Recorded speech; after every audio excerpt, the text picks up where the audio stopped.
I'm not saying shit. I ain't saying shit. It's going to be a silent cast. I'm also going to turn alerts back on because it's obviously not making a difference. Nice jump, Alistair. Thank you. Wilbert Mouse just resubbed for 10 months. Quality dots.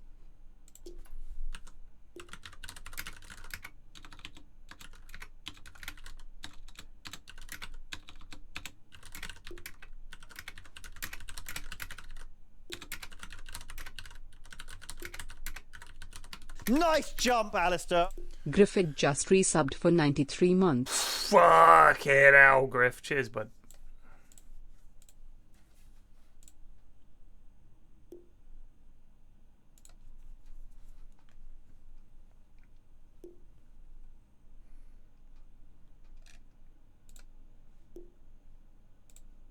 Nice jump, Alistair. 276 Rick just resubbed for 14 months. Thank you. Thank you very much. Nice jump, Alistair. Shark and Grat just resubbed for 2 months. Your silent cast just scared the shit out of me when you spoke.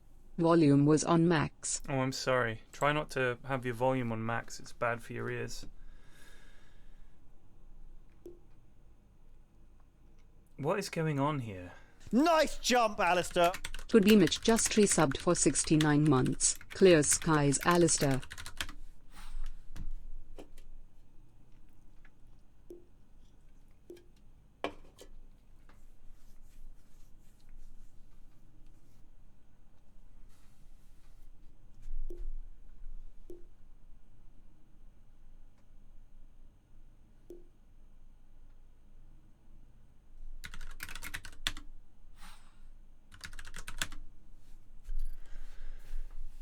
Clear skies. Clear skies. Finished that this afternoon.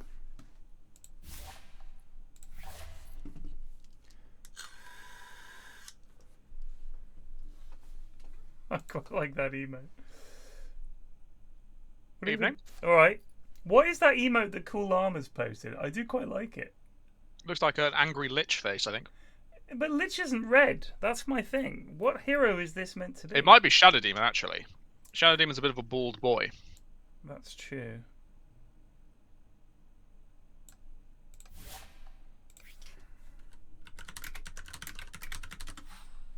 Could also be meant to be Lifestealer.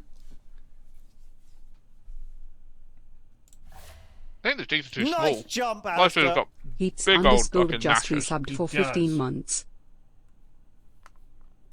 Who's got orange eyes like Nice that? jump, Who's got a Alistair. red face Dave like underscore H just resubbed for 85 months. Happy 85 months. that? Thank you, Dave. 85 months. Nice jump, Alistair. 3 Rumbles Bumbles just resubbed for 28 months. 28 months. Bizarre. Thank you. Could it be Lion?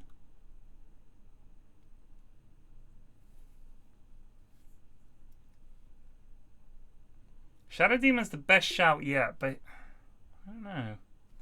Why hasn't Cool Llama answered me? Is it because he's on the list?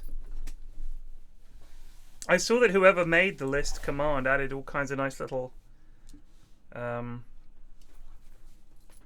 extra notes, if you like. That's always been Ashwin's work, plus the manipulation of the names to make them more insulting. That's what I'm saying. It's very, very, very good.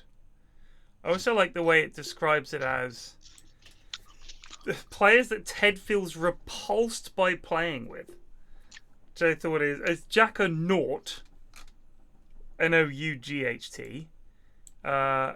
Vi, which is just Vi, but Plague seconded, Science Pish Ben, Eri Science Oldie Pitch Ben is my personal favourite. yeah, Snoob, Emu, more like E-Moron, and Uncool Llama. Very good. Why did you get rid of Llama again? Was it a Rampage steal? Oh, gosh. Didn't he do the tier list? No, that was Emu. He was already on there, so we couldn't put him a second time. Oh, yeah. I can't remember. I don't care to remember either, Plague, in all honesty. I know I'm right. You trust your past self. I do trust past Flax quite often. I have to, really. because I can't ever remember anything I did even 2 minutes ago. So if I don't trust PFlax, I'm just mad. Nice jump, These are two of the Alistair. worst Black banners 222 as well. just resubbed It's for good to be 16 back to the months. standard stuff. Tailhavers and Queenslanders. Gorgeous. Radiant team ban. Yes, Emu was a rampage steal and a tier list. That's true. I think Llama must have said something during the Goon TI that made me ban him. Sounds about right. What are you eating? I'm chewing through a prawn curry because my parents just got back from holiday and they couldn't be bothered to cook, which I think fair enough. And we got some curry in. I'll be honest with you. I never enjoy a seafood curry. Love seafood, love curry. Don't like seafood curry. Don't like it. I've been a bit on a seafood kick recently because I found a sushi place near me, which was very fancy. I love. I took a friend I hadn't seen in ages out to dinner there, and it was fucking incredible. I've just been diving back into seafood. It's so good. You know, I watched a Townsend's video the other day. You know Townsend's? They're like a YouTube channel. The guy mainly focuses on cooking from like the 18th and 19th century. No, I do not know this. It's really good. It's really good. Muntz was like, I watched one of their vids. I got recommended a vid, and I mentioned it. And Munt was like, "Oh my god, I fucking love Townsend's. Check out more of their stuff." So I did, and 10 seconds remaining. it's just really interesting. Like he cooks recipes from olden times, like how did they make salted pork, and more to the point, it's not just here's how we cook salted pork. It's like the history of it. Why did it matter? You know, what difference does it make? Why was it such a big thing? Because when was the last time you heard anyone mention salted pork? Since the 1800s, I reckon. Exactly, because we now have refrigerators and stuff like that. Whereas back then, you had to be able to preserve things, had to be able to preserve stuff for a long time. And a lot of salted, cured meats could last a long time. How do you then take something that's been soaking in salt for like 3-4 months and make it edible? So yeah, it's really interesting. And the one I was watching was about fish, and obviously we still think of fish as being a very everyday thing for people to eat. But he was talking about how in the past, fish had far more import, even on the sort of hinterlands of the United States. In the internal areas, fish was a big deal, and everybody fished. Like people fished. Like if you imagine you and I met for lunch, Plague. Let's say we said, "Oh, we should just get some lunch together," you know, and when we were like, well, let's go fishing first. And that's what they do. They go fishing, catch something for lunch, and then go and gut it and cook it, and that would be their lunch. Like, they would catch their lunch. And this idea that fish was much more a part of everybody's everyday life. I know that in the UK, I'm in the middle of watching a series on the BBC about trawler fishermen, guys catching pollock and catching crab, but they're not just sticking the nets out. They're doing it in an interesting way. Like the crab fisherman, it's obviously quite tricky to catch crab. You're going to do it just right. The pollock fishermen, they fish off the wrecks in the channel. The pollock are attracted to the U-boat wrecks and the freighter wrecks and things that were sunk. They all breed around there. So you set your nets. You have to set them just right around the wrecks so that the pollock will fly into the nets and you can land them. But I just thought, God, that's interesting to think that essentially those World War II naval wreckage has actually provided a fertile breeding ground for a fish, which I thought was interesting. But how often do British people eat pollock? That's one question I'd have, because I know a lot of our seafood we export because we catch a lot of fish. Yeah, I've been to Whitstable, get some great seafood there in Whitstable when I was there. I just feel like if people, unless you live near the coast on a specific fishing place, unless it's cod or haddock, I think a lot of British people don't cook fish, which is a shame because there's a whole world of amazing seafood out there. And now that you're getting back into it, haven't you found that you're like, oh my god, I've never had so and so before, and it's amazing. Yeah, exactly. I've also discovered a post about food history recently that I thought was interesting, which is the history of spice in the UK. Because obviously nowadays the joke is that British food is very bland, right? And the reason for that is prior to the Victorian and Edwardian era, spice was a thing for the rich. You had to be had a lot of money to afford spice, and then as the sort of middle class began to develop, they also got, in smaller quantities no doubt, but saffron and things like that. And so if they can have access to it, it's no longer trendy. and the trend became you have to have good, clean food, and that's what's healthy. Huh. And you don't want spice in your food anymore because poor people can afford spice, so it can't be good anymore. Wow. And because of that, food became a bit more bland in typical British cooking. Gosh. I mean, we weren't fortunate enough geographically to have a country where fucking saffron was just 10 growing. seconds You know what I remaining. mean? Like all of these amazing spices, they weren't invented 5 by the seconds countries remaining. that grow them. They're just very fortunate that they have the topology, if I might use that term, I think correctly, to be able to grow these things, and they grow naturally. Over here, I don't think even garlic is native. We had wild garlic, which is like not the same. Mustard is the only one native to Britain according to Quivers. That's interesting. I don't think mace is British, is it? Let's have a look. Mace spice. I mean, I use mace when I make my Christmas ham without giving too much away. Oh, your famous Christmas ham that Yeah. you brag about. I don't literally every brag year. about it. All right? It's brought up in a bragging manner. No, I don't brag about it. I rightfully bring to people's attention the awesomeness of this ham. Like, I'm sorry, but I'm not going to hide it. It's incredible. People that come to my house say, "Have you made a Christmas ham this year, Ted?" And I always say, "Yes, of course." And like, "Can I have some?" And I say, "Yes, you may." And they have some of my Christmas ham. It's just that good. I'm not going to hide my ham beneath a bushel, Joshua. It's going to get out there, mate. I mean, you know, Christmas time is a time for celebration. You can't celebrate a Christmas ham. What's the point? Crikey. These are some picks. Yeah, so for Queenslanders, they've got this Chen pick, which is, you know, an ambitious laning hero, very aggressive. Likely can be paired with Sniper in the safe lane, will be quite strong, but Right. their Centaur plus a ranged hero pos 1 is like the best matchup you want. Particularly with Centaur and Drow is the typical example, because Centaur gives you a way out and a way in if you need it, which is all you really want from a ranged core. You want an offlaner that can get you out of the fight and also start one for you. Yeah. And Sniper is going to love that. Centaur is going in, causing havoc, and at the same time, if Sniper gets jumped, Centaur can get him out, either with just the ulti, or with maybe a little bit of cart action. On the other hand, Tailhav is a much better team fight, plus global presence of Io. So you're going to be looking for Magnus to go around Oh, yeah. and look for picks with Io TPing in on top. Though it's kind of it does matter who the Io pairing is. I would like to see who the IO is partnered with, for sure. Snook says, "I would never ask for Christmas ham or ham." Is Snook a vegetarian? I believe so, yes. Well, Vegan, mate. Vegan?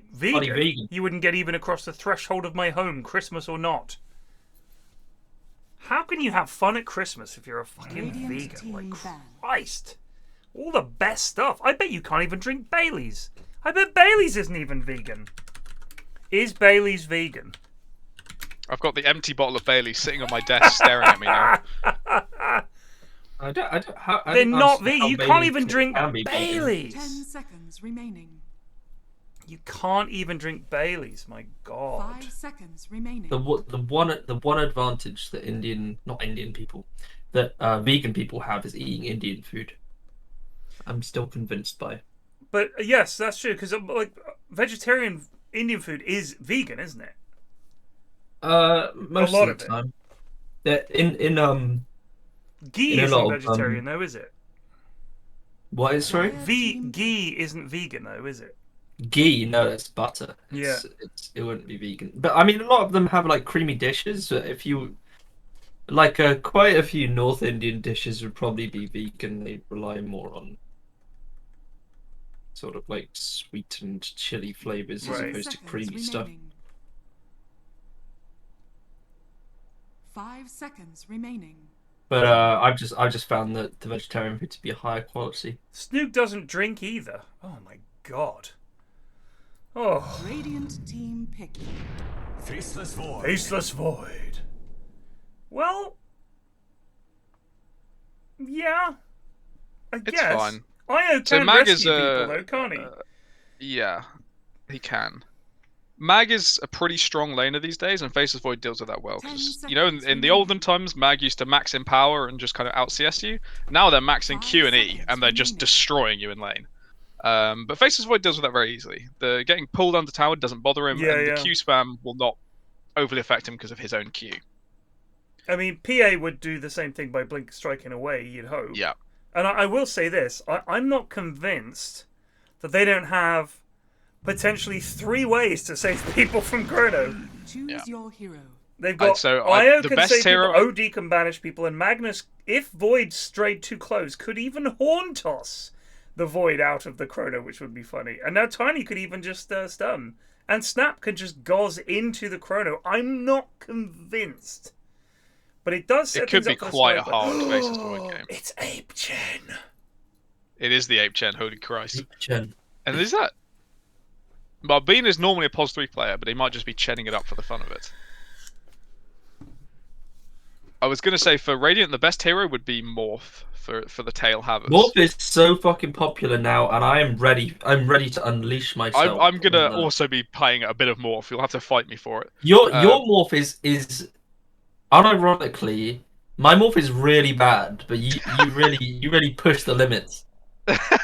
Of badness or I just want goodness? to try out this new Ags versus Faceless Void, because I didn't realise... I just thought the Morph Ags gave you stats.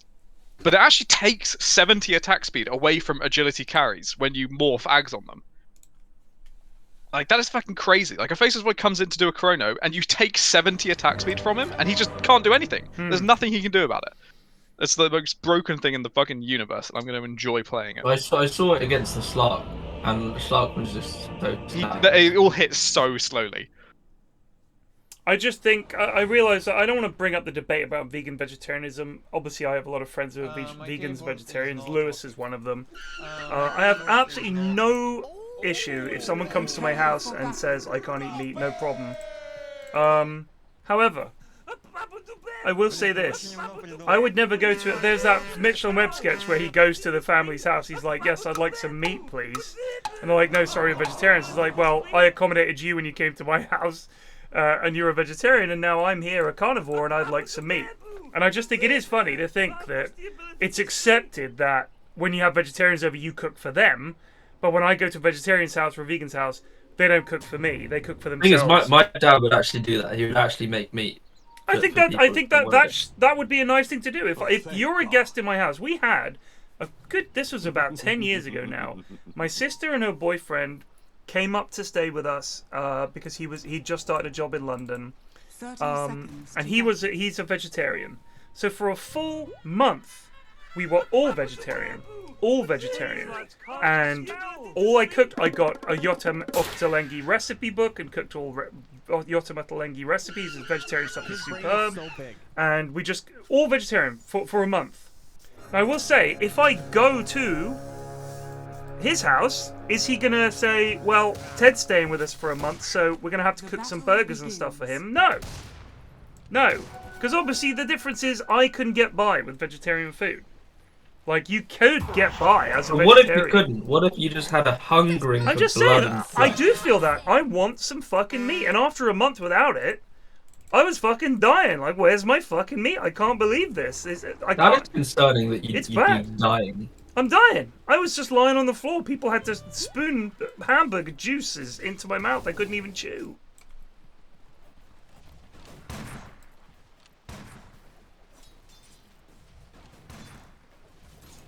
I knew that would get a I mean, rise. I like fried chicken, but not because of the chicken. I just like the Yeah, the fried taste, bit. that's the point. I'm not eating it because it's a fucking chicken. It's just that it tastes really fucking good. And I've had the vegetarian equivalent of fried chicken, and it's dog shit. It's like a fucking mushroom. Like, come on.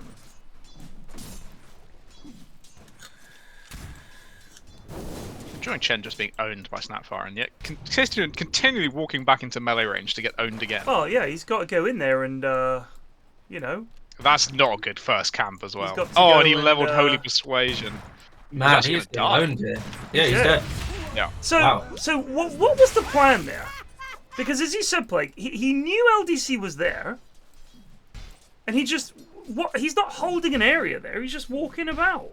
What you missed prior to that was he walked back into melee range for LDC 3 times prior to that to scatterblast him. He just kept walking into melee range, scatterblasting and running away, and then he'd walk back in just in time for the scatterblast to come back off cooldown. And now he's got a kobold, God bless him.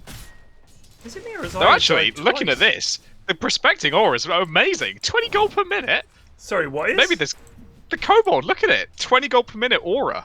So if he gets that and the fucking Philosopher's Stone, he's laughing. 20 gold a minute. I thought this would be terrible. I didn't realise this is 20 gold per minute. Just stick it like. Look at the aura on it. It's huge. It's an aura. Look, It's so. everybody gets 20 gold a minute. 1200 range. Look at that. Everybody gather around, lads. Keep it safe. No. Stop running it in. Stop running Keep in. it Don't tower. harass with it. They don't know. They think it's no big deal. The money kobold.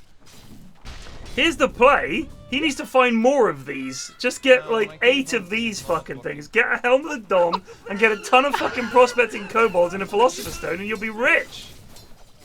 That is amazing. That is amazing. Bean! Stop risking him! That's like Ben Bernanke. No, Oh my god, he died, you Go get fucking another one. idiot! There's 2 more. Go get them! Where are they? Where's the money crew? There's one. Prospecting aura. That is hilarious. Yes, get it! Yes! Get it! Stop harassing with it! It's worth That's the it! other- He that's took the the other wrong one. one! That's the steel weapon. It's useless. Oh, that's very nice from LDC. That's some goon TI prep there. 3 minutes going straight for the bounty rune. Should we look at other lanes rather than just watching a kobold creep? Sorry, Ashvin, what do you mean quote on quote? What does that mean? As in, you know, like the restaurant is very highly rated. Is that the name of the restaurant? Quote on quote? No. What do you What mean are you quote talking about? unquote? Is that what it's meant to be? It's meant to be quote Are unquote. you serious? I thought it was just like, you know, like it's finger quoted so hard that there's double quotes. No. It's a way of saying quote. It's a way of saying finger quotes without actually doing finger quotes. Quote unquote good steak. It's like a sarcastic thing that you say. Oh, I see. Okay, I kind of understand that now. A fucking physicist. Any day you learn something is a good day. Am I right? That's true. Got a lot of stuff up in this brain. I can't fit. No, that's absolutely fair, mate. I watched your YouTube. To be show. fair, I've heard people say quote unquote. It must be like hundreds and thousands of times, and it never occurred to me that they were saying quote unquote. Because I don't really know. I guess people just Look. I mean, the thing un is, and the and sound pretty. Un and the on sound pretty. I similar. think what it is if you think about it, a lot of the time it's quite unclear what people are actually saying. You kind of get an idea of the words, but there's a lot of guesswork. So, for example, good friend of ours, you know the Muhammad Ali's quote, "Float like a butterfly, sting like a bee." Have you heard that quote? Yeah. So she thought it was "float like a butterfly, stink like a pig."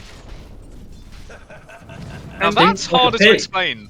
she I'd just say. misheard it. That's what she thought it was. Float like a butterfly, stink like Yeah, a I know, pig. but you might. But like, the thing is, with my misinterpretation, there was some plausible meaning behind it. Of course. What is the plausible meaning behind "stink like a pig"? And when a boxer is saying that. Was your meaning Oh, maybe he's sweating so hard because he's he training stinks so like hard. a pig? Yeah, something I like that. see. Okay, no, that's fair. I like that better actually. It's just you know, I remember my dad worked with a guy who was famous for getting sayings wrong. And they'd be in these quite important business meetings and he would use phrases and they had a huge list that they maintained of things that he got wrong, sayings that he got wrong. Like instead of flamenco dancer, he would say flamingo dancer. You know, he was famous for that. And the thing is, unless you see it written down, it's easy to hear it once. And then when other people say it, they don't stop and say it in a sort of slow, coherent way. They're sort of blathering a little bit. To be fair, he's probably heard it like especially flamenco dancing. Oh, Yeah, OD been to has... Spain. Ben, congratulations. I think you've got LDC killed. Oh, he has as well. He could have lived with a smoke dodge at the ulti, but he was slain by Ben. Dire's top tower is under attack. So, I don't know if Gatchet Beat D is being extremely clever here. When fault information become one's reality, that's false information. So, I don't know if he's unintentionally revealed another person Well, who thinks actually, it's if you look back fault at Shakespeare's information. works, he used to say fault instead of fault. So, Is that true? matter of fact, No. Okay. Sounds like it. Better not catch him littering, bro. So Cool Armor doesn't know how to toss people in the tower. That's what I've discovered by watching that play. He's also been owned bot lane by this Centaur. Like, not even within the same like hemisphere of CS. Yeah, no. Zalpa is 39-5, and Llama is 24-1. That's quite versus Tony with a Wisp. That's quite impressive. That's impressively terrible from Cool Llama, and you wonder why he's on my do not play with list. He is. He's called Uncool Uncool Llama. I was saying to Plague before we started that I really love the little additional. Toss him back under the fucking thing. You might get some shit done. Here we go. There we go. Oh, so poor. Io's dead. I think he's just got Io killed. Oh wait, Xanaper. Not as tanky as I thought he was. Oh, he's gone for a Helm of Iron Will. What? Yeah, that's interesting. What does that build into? Is he going like straight Crimson Guard? I think he must be. Yeah, that is odd. He's going Armlet, baby. Yeah, Armlet Centaur. Well, with this much farm, he could maybe could actually do it. But then he's he's got an energy booster queued up. I don't know. So he's getting mana boots because he doesn't want to run out of mana. But he only has 2 spells to cast, and one of them he doesn't cast that often. They managed to. I just don't believe he's actually. A chrono down, top 2 should be a dead mag. Bosh, double kill for Cloud. So I'm not really sure what Zalpa's doing here. Dying. He does appear to be dying. He's alive. GrumpyNerd is. This bot lane is just madness. So, you know, we often talk about how the items you purchase can turn a winning lane into a lost game. This weird combo of getting mana boots on Centaur, that could really come back to haunt him because he's then going to go back. He's actually going to go buy them now. He's off to buy them. Oh no, he didn't. Oh, we're safe. What did he? Now he's thinking about it. Maybe I should sell this Ring of Health and get the Arcane Boots. I'm just going to believe the Arcane Boots is an elaborate troll. It must be some kind of clever, funny joke. Some clever goof on us, and I'm going to leave him to it, and we'll see him again when he's finished his Crimson Guard. Jusky got timed out. Good heavens. So Io doesn't have spirits. I thought it would have been pretty good in some of these instances to kill people. I don't know if Grumpy knows how to play this hero. With Tony, you kind of just max the E and Q. Okay, I don't think spirits are. I just think it would be pretty good. Like, one point would have been pretty good. I'd get a value point, yeah. I think you maybe max the tether, to be honest. I'm really not sure. I haven't checked. I mean, Io has not been a hero at all. Sniper died. Got Science Whiz Ben. Looks like Ben had 100 and something stolen mana and decided to man fight Sniper, dropped the hammer, and got the kill. They're going to kill Zoe here. RP's been dropped top, and she dies for it. Yeah, she did die for it. With an 11 magic wand stick on her. Well, she was perma-locked by Void, more or less.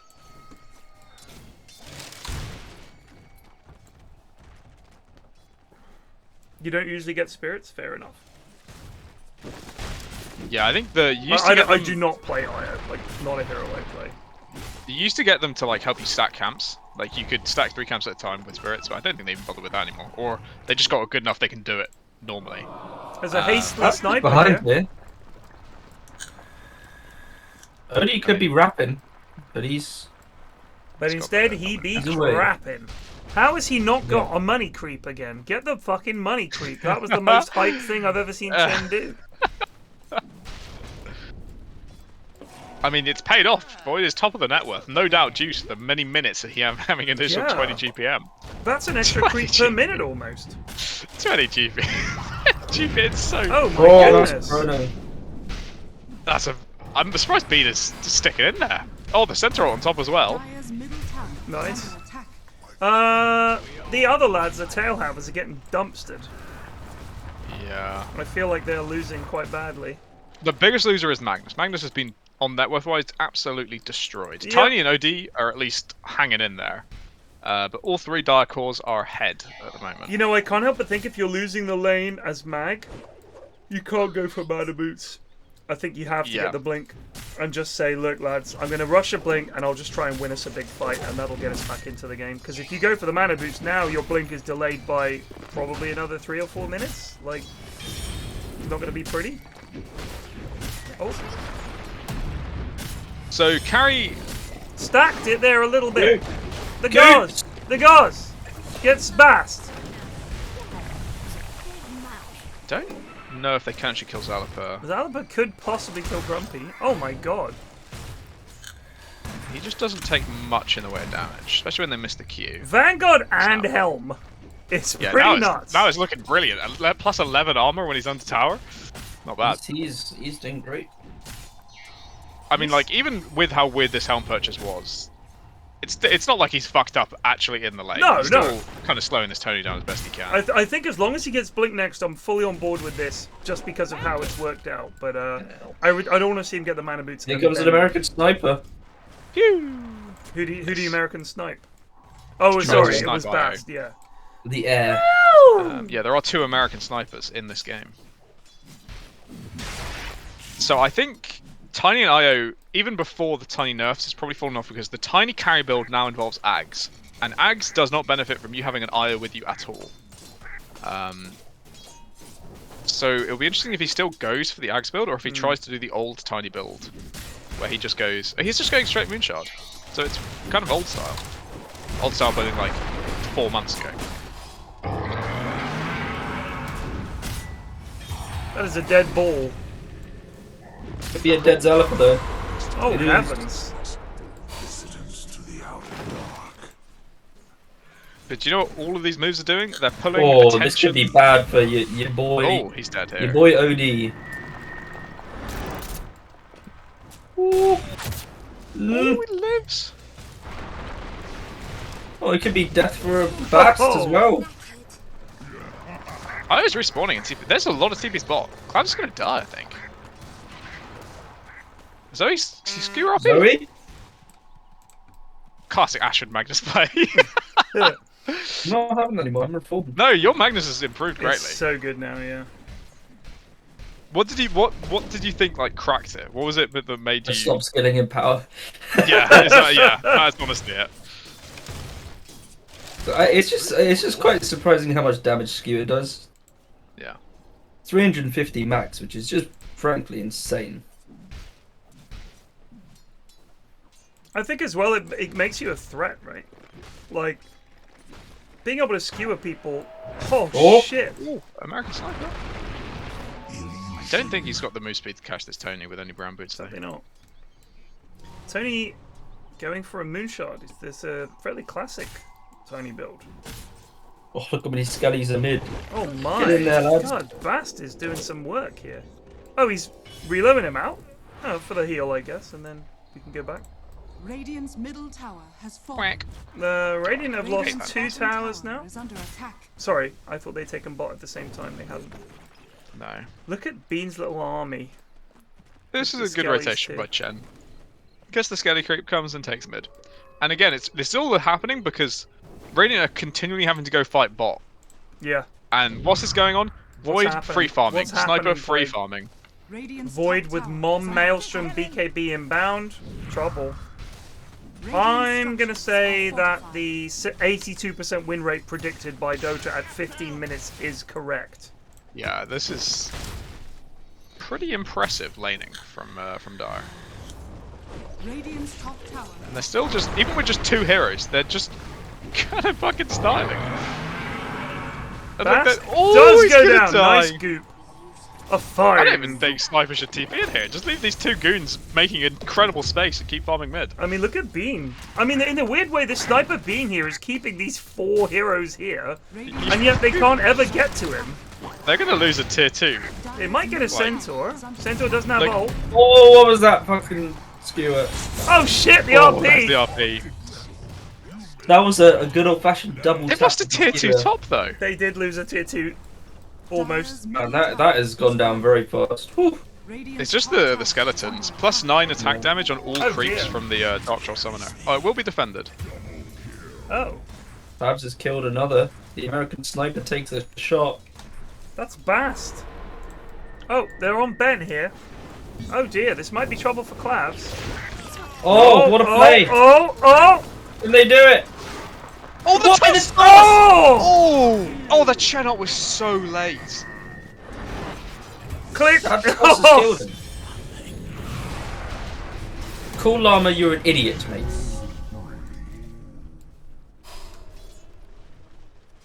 Well, LDC had also TP'd down here to stop the tier 2 going. It's on 1 health. She gets it. It's happening. Radiant's top Well, tower. this might be tier the 2 slowest at fucking blink I've 17 ever seen on minutes. Magnus. The slowest blink? Yeah, it's really quite late with just the old arcade. 50 last hits. Half what Centaur's got. Centaur's having a fucking laugh. Radiant's bottom tower has fallen. Just finished Crimson Guard, unfortunately. Not a fan of that. He hasn't actually gone blink, has he? He's just gone. Oh no, he does have blink He as has well. it, yeah. He's fucking rich, dude. He is fucking out. And Chen is going to be ahead of Magnus very soon on farm. Chen has mech, almost got shard as well. They are closing this game out in a way that the goons rarely do. Like, I think they've got an shut down the advantage. Inhouse. Everyone's getting too good. yeah, they have to shut down the Yeah, in-houses. Goon TI has made people realise how Dota's supposed to be played. They've actually been prepping and having coaches and like Actually studying drafts and drafting, gameplay. Yeah. Yeah, and now look at them go. I mean, I will say, it has made this far more entertaining than what we normally watch, where you guys are just infuriated for 3 hours and then and when we have a week break. Oh, they killed Mag. He just got He collapsed. died. He got collapsed in the triangle. Oh, it's a DD on collapse. Oh, that's a lovely fucking stun from Zalpa. Holy shit. Oh, Nice that mech. mech though. Good gauze as well. They're going to get Zalpa here. That's a decent chunk of change. Ben has to back up. Ben is trying to pig in here. Ben does not have ult. He's got it in 6 seconds. Can they get some more here? They need some Here comes gas. Tabs. Oh, Where is they're all Boy? here. I don't know what this fucking sniper is doing here. Holy shit. Probably not a good idea there, boys. Cool. That was fucking goofy as shit. What are you doing? I think this is one thing the lads can always be relied upon. You can do fantastic. You can be in a winning position, and then you just forget the fact that, you know, even underfarmed, the heroes are still not that far behind you at this point. Yeah. In a 20-minute game, yeah, you've got a 2k lead, looks enormous, but that's not even a decent item. Like, if you had a 10k gold lead, I can imagine making that crazy play. Like, if your sniper is worth like 28k and you're TPing in against a couple of lads worth 12k, sure, you're probably going to be alright. You're going to have BKB and shit like that. Instead, sniper TPs in and just feeds his life away. That's a big uptick. That is the kind of thing that Clavs does quite a lot, is Yep. really overestimate how strong he is and where he's supposed to be playing right now. So he has Like Blink. once Void left that fight to go farm top, the rest of them probably need to get out as well, because Void is the absolute king of this game. It should be able to reload out here. Should not be delaying it this much. Why isn't he reloading?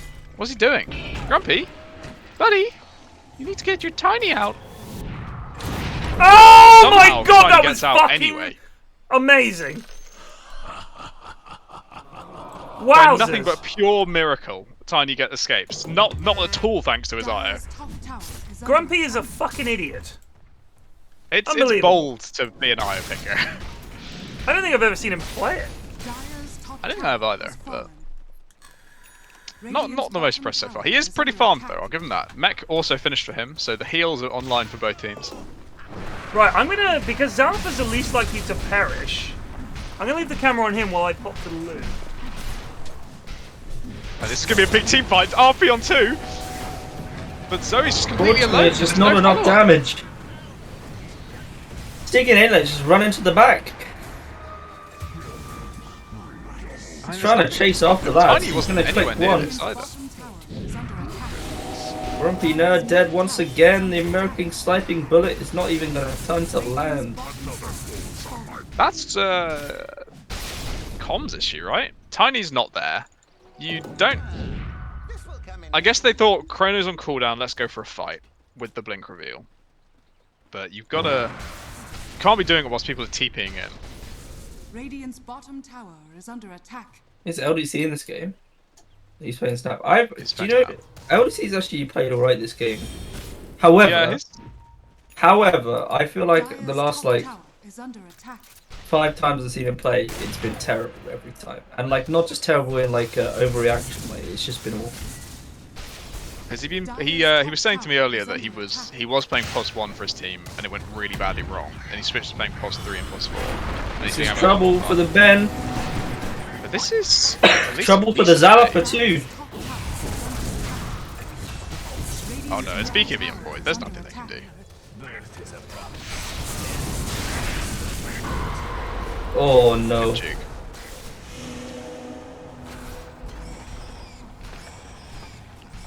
Somehow only still at 6k. Now we've reached into 7k.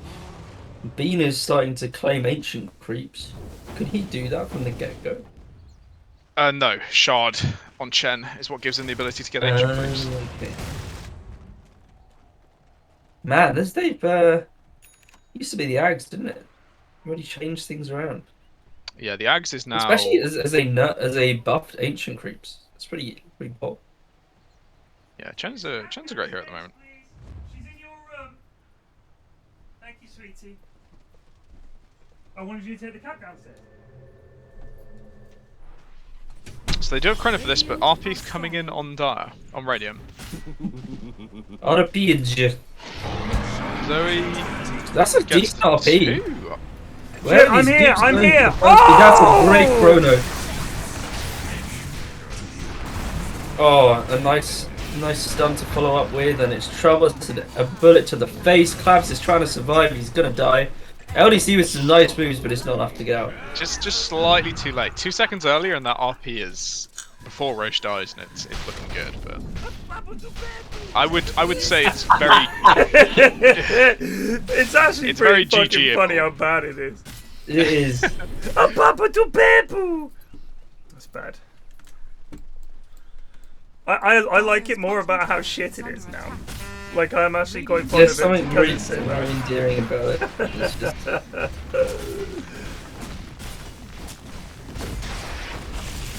Just call it, boys. Call it. Radiant structures are fortified. Radiant's middle tower is under It's just like so weirdly quiet that if you're having a conversation at the same time, it's I don't just know this why. They very must tiny mousy voice. So I think it peaked too Oh much. my god, Zalaper is just getting owned here. I think Oh. that was a good heal. Oh, hello! Oh. Whoa! A bit sluggish. And that's How a has death. he got out of that? Ben also bashed to death. Ben bashes himself.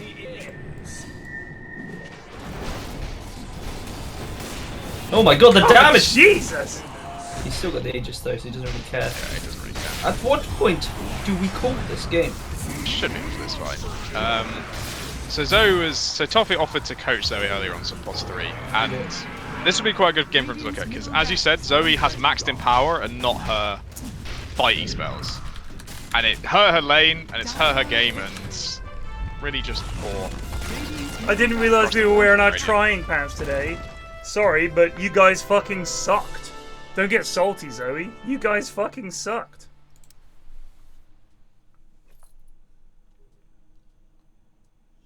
Yeah, I mean, I don't think there's necessarily anything fundamentally wrong with getting in Paragon Magnus. I can't make it work for me. It makes that your was not what entire made a game. difference. But that was not what made a difference for them. You know, there was a lot of things that went wrong in that game, but it makes your entire game about buffing your POS 1. Which is not the meta anymore. The last patch, it was all about, or last TI in particular, all about buffing your POS 1, right? Everything is about that. That's why you had tiny Lycan combos, you had like Disruptor Shards, Ogre was meta. But they got rid of that, and now it's 3 cores. And you can't build your mag to be a buffing lad when he needs to be farming and putting out damage and contesting faces forward in lane. I think my biggest issue was, you guys spoke about how Void is not really troubled by what Mag's going to do in lane. He's going to time walk away the damage that you do. You try to skewer him, and all the rest of it. He can get away. So that's fine. The issue was, I think, that if you look at what the Centaur did versus the Tiny did not farm well at all. Centaur just fucking stood there. And also, they killed the IO like 3 times in the first 5 minutes, which is always going to give you a nice boost. Centaur won 5-4 and 19, had 11k net worth. Mag went 0-9 and 3. 0-9 and had 6k net worth. Like, that's not tryhard pants. That is just one offlaner fucking stank up the place, and the other one actually did their job. And the other thing interesting was Alfredo opted to go for the greedy build where he didn't max his Q. So if Zoe had max Q, she would have been doing a lot more damage than he could time walk. Right. I mean, but Alfredo end- was 8-0 and 11. And compare that with Cool Armor, who was 3-3-6, had 9k net worth. Face of Foot had 15k net worth. This game was just... All the lanes went way better. Other than mid, I guess... I don't know if 3-4-4 and 13-4 and 10. I'm going to have to say Clavs did pretty well. But it's certainly in the mid. It does feel a lot like... a couple of times. It wasn't too bad, but all their lanes went badly. I have a very current patch draft. And Radiant are like, on the previous patch, Tiny, IO, OD, and Mag. Yeah. He just lost the bloody plot. Lost the bloody plot. Anyway, I want to give Zalapa the MVP. I think he actually owned that bottom lane so hard. Yeah, he really did. I mean, it meant that the Tiny never did fucking anything. Tiny had Moonshard Treads. That's it. I mean, if you look at it, let's look at hero damage done, which is always a pretty good tell.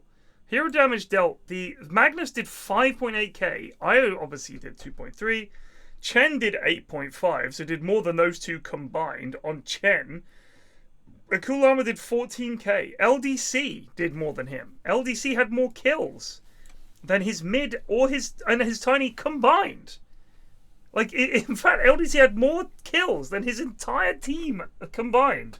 It's pretty bad. You know what I will say? I think the Queenslanders team, I really like the way they do on the lanes, and then they fucking set up on the enemy's side of the map. Like, I've lost games like that, where you're just hemmed in, you have nowhere to go, you've lost the lane so badly, and the team doesn't just fucking go and farm their side of the map and give you 20 minutes to catch up, and see it as like, well, we had that great lead, let's just go farm.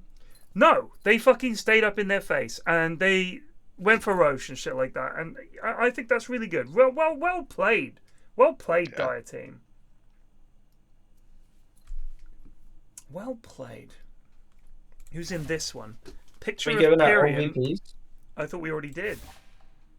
I mean, what do you want to give? I want to go LVP. I want to go this one for Grumpy and Zoe. For the 5 and the offlaner just doing Nout. But honestly, their whole team did Nout, so... But 09 and 09, you know, you got to say something for 09 and 09, I mean... Disown for Grump, it wasn't a good performance by any stretch of the imagination, and you've got to... I'm just thinking about LVPs, like... Alright, so let's say... I don't know if we need an LVP, because they were but, all but pretty shit. Of the performance you'd usually expect of those players, was that performance bad enough? For an LVP? I think for me, the LVP award is normally like, you fucking stank up the place so badly, you cost your team this game. And I think that this was a collectively dog shit effort from Radiant. I think they were all just pretty shit. LDC did what he could, but, you know, long-range Gauze kills, it looks pretty, but at the same time, your team did fucking nothing, and it just sucked. So I think MVP Zalapa for just dominating that lane, shutting down their carry. I like that. Honorable for Clavs, 13, 4, and 10. Can't ignore that. Alfredo, 8, 0, and 11. But he had the game handed to him on a plate, so I kind of don't really... He did have some pretty good chronos, to be fair. He did with one, but it happens. It was a good effort. He did basically what everyone else did. Yeah, he did his job. That's the thing. Angela Lansbury died, apparently. I honestly thought she was very long dead. I also, for some reason, thought that. 96, holy shit.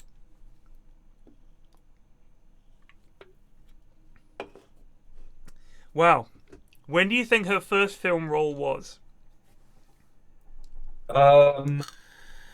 She's got the stink of a child actor, so I'm gonna say her first film role was in 1932. No, it was 1944.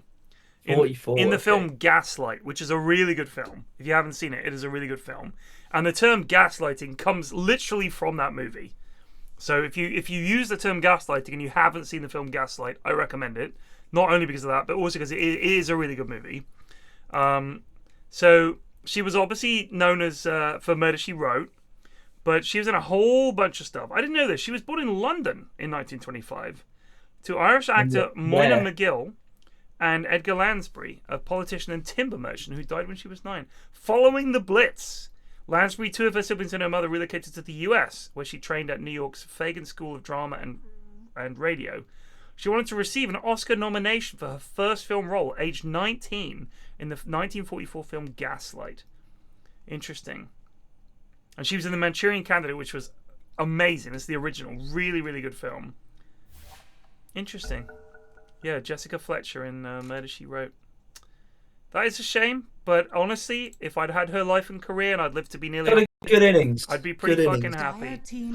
Oh my god, is this a new team?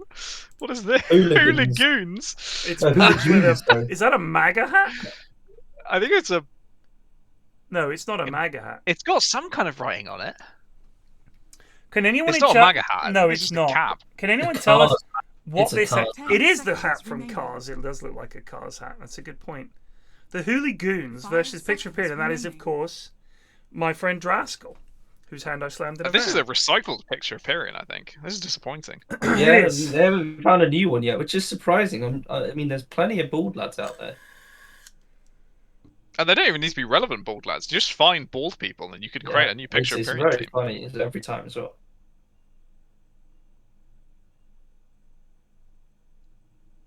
Radiant team. So apparently my friend who's English and lives in New York can't donate blood because of mad cow disease. Because they're still worried that we've all got mad cow disease. You're not allowed to donate blood. Isn't that incredible? I didn't realize that was a thing. Sorry, what's the thing, sorry? Team pick. So I'll give you the full story. A friend of mine just you get a certificate from the NHS when you donate blood Yeah. 10 times. So he did it 10 times. He got the certificate. He says that he wished he hadn't got the certificate because it feels like a waste of money and he's putting it straight in recycling. 10 seconds remaining. But fair enough. So a mate of ours, same hometown, everything, 5 seconds went over remaining. to the States. He lives there now. He's an American citizen. But because he's from the UK and lived there during a certain period of time, during the Mad Cow era, which was sort of late 90s, I think, he's not allowed to donate blood because there's a chance that he could pass on mad cow disease. Now, Dire team pick. I'm not so sure that it's a thing. But the American... It is. Yeah, I know someone who got it like recently, and it's a horrible fucking disease. No doubt, but what I'm saying is... I don't know. Yeah, This I'm is not from really sure about historical what the reasons. chance is that you pass it. 5 seconds remaining. I mean, it's obviously significant enough. I think they're just as far hedging as I their was aware, bets. as far as I was aware, that the main source of people catching it is you eat some like dodgy meat, and then like years down the line, it starts affecting your brain. Well, I can't give blood now, prions not and because shit. my blood isn't good, because it's excellent. It's O negative. It's the best blood you can give, because anyone can use my blood. Very pog blood. It's like S tier, genuinely S tier blood. But I can't give it because of my heart thing that I had. So they're like, it could affect your blood pressure, so we can't do it. Wait a few years and then you'll be all right. So I can't do it. I thought it was quite interesting. But bear in mind, here's the reason that when we think about these rules being archaic, Radiant there was a team back. huge fucking scandal in the 80s where people Radiant got team AIDS back. from donated blood. I mean, I think these rules the opposite of archaic. I agree. It's very You're much just putting learning from blood bad into decisions. someone's body, and the idea that just any old blood will do, that there have to be very specific rules, because we've had exactly Radiant these team problems pick. in the past where people are given blood, and it's so bad that it's worse than not giving blood. Like, people are getting the blood and dying because of it. Tetchers? Are they going all sup? Lion Cottle That's- Techies? I think it has to be like... Out of these two, who's the best core? I'd say probably Cross or Mid is the most Man, I core-y really, potential. I felt really stupid when I played cut all mid, so I prefer techies. I played What's Techies Cottle Mid core the other do? day. and I it guess was with the superb. E-Blade and Shard thing was very... I mean, Hooligoons what are happened to not me. messing about. No, Fuck You know me. what happened to me in the fucking Jug game. Yeah, no, that he was just in rent free in your head, mate. He was I don't know what to so say. in my head. I couldn't believe it. So this Night Stalker pick is such a good pick. 10 seconds remaining. Because all three of these heroes are going to have this fucking monster on top of them. They're all going to be like the guy that's just loading a truck in a Batman movie and Batman descends from the ceiling and fucking whoosh, and they turn around and he's gone. That's what's gonna happen in this. Terrifying. So Night Stalker Skywrath presumably is the offlane, which means it's going to be a Mirana core, right? Remaining. Either mid or carry. I'd guess carry because her she does a lot of damage. This Mirana hero does a lot of fucking damage. It can't be Sky Mid. It could be Sky Mid. Wait, is that true, Eri? You can't donate blood if you're a gay man? Yes, that's true. Oh my god.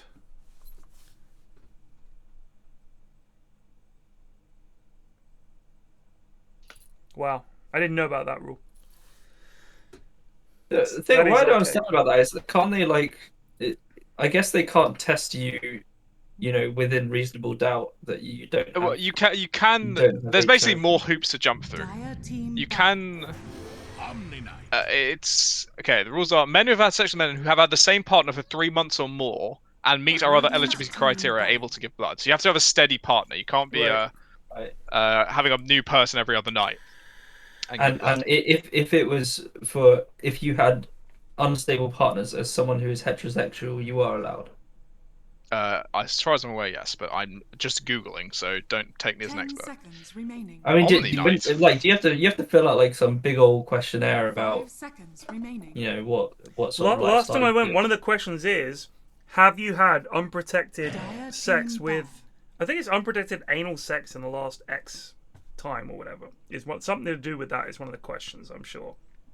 And they're obviously literally saying, "Oh, you're one of those gay blokes, you know," like that's what they're saying. But the idea that you could sleep around as a straight person, and what, you won't catch AIDS? 5 seconds. Seems a bit mad. No, I mean it's just that, you know, like scientifically the anal membranes are more likely to. They are. It is more likely to result in AIDS, to transmission of AIDS. So that is for sure. It is a fair question. It might be a bit dodgy the way they go about enforcing their rulings. I mean, but again, this is because there was this exact problem with AIDS infected blood before they realized. So I think in some regards it feels archaic, but it does have precedent, and there is a good reason. I can't remember who it was. I was watching some documentary about it. It was like some celebrity who's like one of the first people to publicly say they had AIDS. Magic Johnson. I have no idea. He was one of the first, remember. I think. So he got it. But yeah, either way, he obviously he was straight, so he got it from. That's almost certainly Magic Johnson. But he didn't get it from blood. He got it from having sex with a lot of people. He was a shagger. Well, there was someone who got it from just blood. Oh, blood transfusion. That was. It certainly wasn't Freddie Mercury. It was probably. I'm thinking of other celebrities. The Roche pit. We see you doing it. All I can think of is Magic Johnson and Freddie Mercury.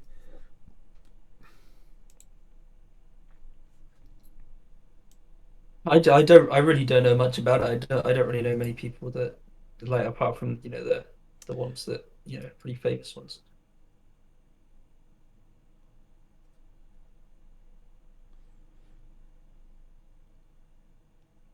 Greg Louganis? He was. No, I literally, even if you said the name, I would not remember. It was just that I remembered the story and not the person.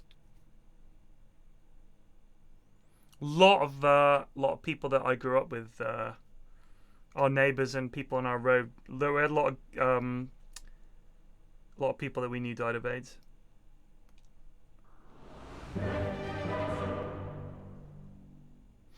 Isaac Asimov, blood transfusion during heart surgery in 1983. It could have been that. He's famous enough. Yeah, died of AIDS. It's just like.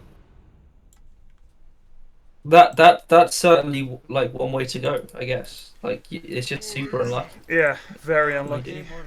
Prepare for battle. Oh, hell yeah. I mean, when did I don't want to say like HIV start, but it must have started. It was the 80s. It must have been it must have been about for quite a lot of years at this point. So I it wasn't it wasn't like a major problem until the 80s. So right. So but as I understand it, it was not something that existed in it wasn't commonplace in the human population. Like it made a transfer to the States in the 80s. I'm pretty sure, and globally, and. I mean, I grew up with when AIDS came out. Like that was when we were kids. There were adverts on the TV about AIDS, and it was like, if you look it up, it's terrifying. It's like a giant tombstone with the word AIDS written on it, and it's like, be careful. And people thought you could get it from toilet seats. You thought you could get it from kissing. It was unbelievable. Like it really was one of those things that just sort of fucking came out of nowhere, and it was a genuine horror. Everyone was horrified. Easy got it, like people but the thing is, because it was generally the people that caught it were gay men. The idea was you can only catch it if you're gay. That was what they thought. Like this is the 80s. People were fucking idiots. Like even worse than they are now. They were like, oh, it's the gay plague is what they call it. They thought it was a thing that only gay people caught. So if you got AIDS, you must be gay. And then they realized you get it from needles. And then they realized, okay, it's blood. And obviously scientists might have known this, but this doesn't spread into public opinion. There's no internet. If it's not on the fucking TV or in a newspaper, people don't know. It is lion mid, by the way. So it was like, it was a genuine panic, and people went fucking mad. It was crazy. HIV infection in humans came from a type of chimpanzee in Central Africa. Studies show HIV may have jumped from chimpanzee to humans as far back as the late 1800s. And then it slowly spread across. It slowly spread across. Pretty recent. Slowly spread across Africa and later into other parts of the world, and came to the US in the mid to late 1970s. It was probably passed to humans when humans hunted these chimpanzees for meat and came in contact with their infected blood. Don't be eating chimps. Yeah. That whole bushmeat thing is just causes so many fucking problems. Jesus Christ! Just eat farmed animals. Stop eating the chimps. But I presume that there's a multitude of problems that lead to that, including people not having enough good land, corruption in government. The problems go all the way down to the core. But there is also a cultural thing around eating meats of that kind. I mean, you only have to look at China. There is, which has a shitload of food, and they still eat pangolins.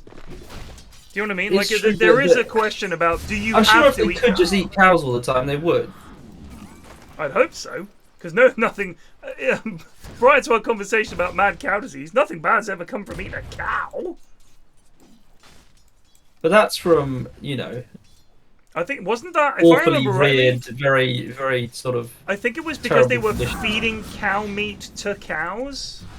This might have been apocryphal, but I'm pretty sure that was the story.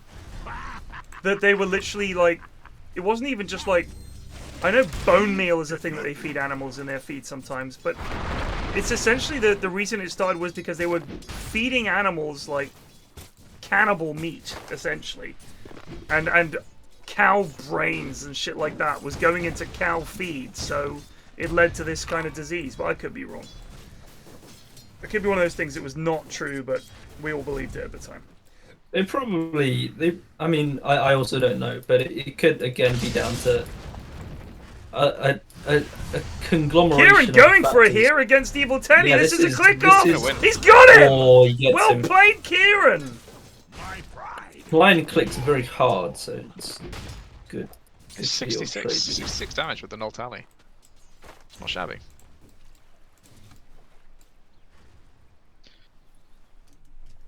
So NZ FedEx is going to be on the Tony this time. See if he does. Wait, I thought he played last build. game. Who? NZ.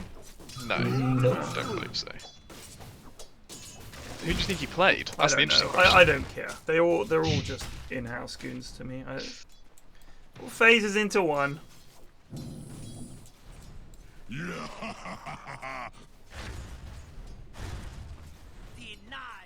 So it's an AM game versus a lot of magic damage, so in theory it could be quite good.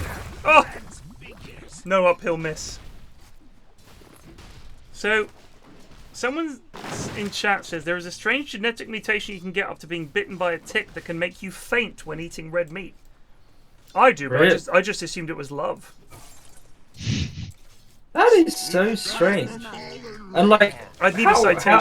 How you know, frequent is that? How consistent is that? Because I know that, you know, when ticks bite you, they're going to transfer probably some Yeah, little bits some of information, heretic possibly some genetic information through the dying to try bacteria and kill a courier. in their bites or whatever. Yeah, But how likely is that is specific one. yeah? Maybe Why don't we just get one that, you know, makes you be able to tell? Get one that doesn't. Oh, Ashwin. Well, I've got you here. And before Game 3, when you tend to tune out, I've got a question. Yeah. This Nobel Prize. I have not been paying attention, so I mean, it might be something I've heard of. Ask away. Are you talking about the local reality one? So That some things can't be locally real. So the article was basically saying, like, it's been dressed up. The headline has been "The universe isn't real," which is obviously, I think, like, you know, headline grabbing, much like the God particle and stuff like that, as you covered in your fine video, in fact. Where no, that's not actually what they were saying, and it was just made a good headline. So the idea is, as I'm sure you're aware, with quantum entanglement, that if you have, this is the explanation that they've been given out, so feel free to step in at any moment. You have two quantum entangled particles, and one of them will have left spin and one of them will have right spin, or it might be up or down. I'm going to say left and right. And you don't know which has got what until you investigate them and have a look. So they technically both exist in that superposition where they can have both left and right spin until you look and find out. But if you check particle A, there's no time that it takes for the information to travel to particle B to say, oh, I'm left spin, so you have to be right spin. So essentially, the information travels instantaneously. So the information about which spin you are meant to have is instantaneously... oh my god, Ciaran, live! You fucking baller, mate. Go. Duck left, duck left, duck left, duck left. Hide through the trees. I think He's... No! God, that was close. I think he was thinking about turning around and trying to stun and kill Teddy. He's gonna go for it! He's gonna bloody go for it! Oh, why didn't you go for it? I have no idea. He fucking had it. I thought that was such a baller play. 300 health. Yes! Oh, he kills him anyway! Yes! Gave him the fadeaway jump shot! Yeah!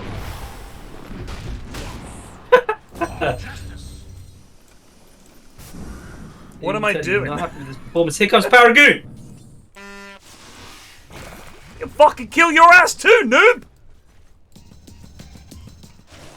So I just found it interesting, like, I have so many questions. Sure.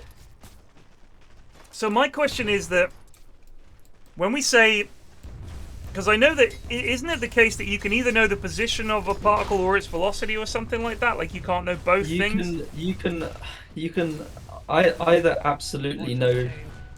It's complicated. Basically, it's all about the Heisenberg uncertainty principle, which you've probably heard of. I've heard of it, yeah. And it relates the uncertainty in displacement to, or the uncertainty of position to the uncertainty in momentum. So effectively what it's saying is you can only know position and momentum so well defined. And the more well you know position, the less well you can know momentum, and vice versa. So, but this, obviously this is only on the quantum level, right?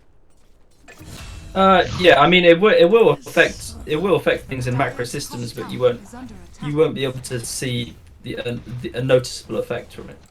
So my question is that when we're saying that these quantum particles are entangled and we can't know, couldn't it just be the case that when they're entangled, one is always going to be left and one is always going to be right? And how does us not knowing affect whether it is or not?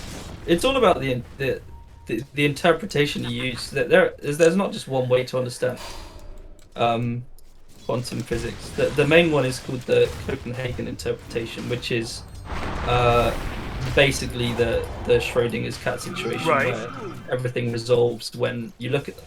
Another one would Nice be jump, many Alistair. worlds where Right. Twins just every resubbed state for 6 exists. months. Nice stream, and Flax. when for each different possibility, there's a completely different world. And in that case, you wouldn't have a problem with the quantum entangled particles changing at the speed of light when one reveals, because that was always the case in that world anyway. It's faster than the speed of light, though. Like, that's the Yeah. thing. It's like exceeds the speed of light. It's I mean, seemingly instantaneous. The fact is with these quantum physics things is we don't have a complete understanding, but we tell a story to understand, to try and understand how it works. I mean, it's absolutely fascinating. Is there any application for this shit at the moment? Because I know quantum computers is a thing, but I was excited because I thought, oh wow, if that's the case, then we could use this as some form of like, we could communicate with, say, a base on Mars instantaneously. And everyone's like, no, that's not how. I mean, that it's will work. not. It wouldn't really work like that. It would be, sort of technically you could imagine a scenario like that, but I think it's just like practically impossible for a situation like that to arise. Interesting.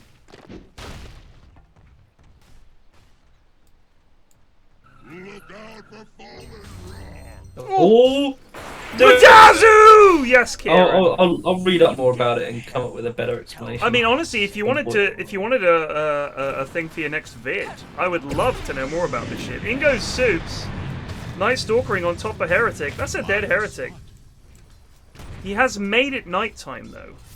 It's like telling your kids to go to bed. That's kind of what Night Stalker does. Go to fucking bed. It's way past your bedtime. It's like, it's still light outside. He's just closed the curtains. That's all he's done. He's trying to fool everyone. Not involving the brutal beating and murder. As No, I'm assuming. of course not. No. Well, some nights, you know how it is. Radiant's bottom tower is I under do, attack. but some people wouldn't. Not the brutal beatings and the murder, but wanting to. Restraining yourself because you're a good person, but thinking, Christ, I could throttle these two right now. Radiant's bottom tower is under attack. Next going down, but Having kids has genuinely made me far more likely to give people the benefit of the doubt, in a weird way. I judge. But I not know when it it comes feels to like the- not when it comes to Dota or Twitch chat. or Twitch chat, but the thing is, I don't know these people. They're just words on a screen.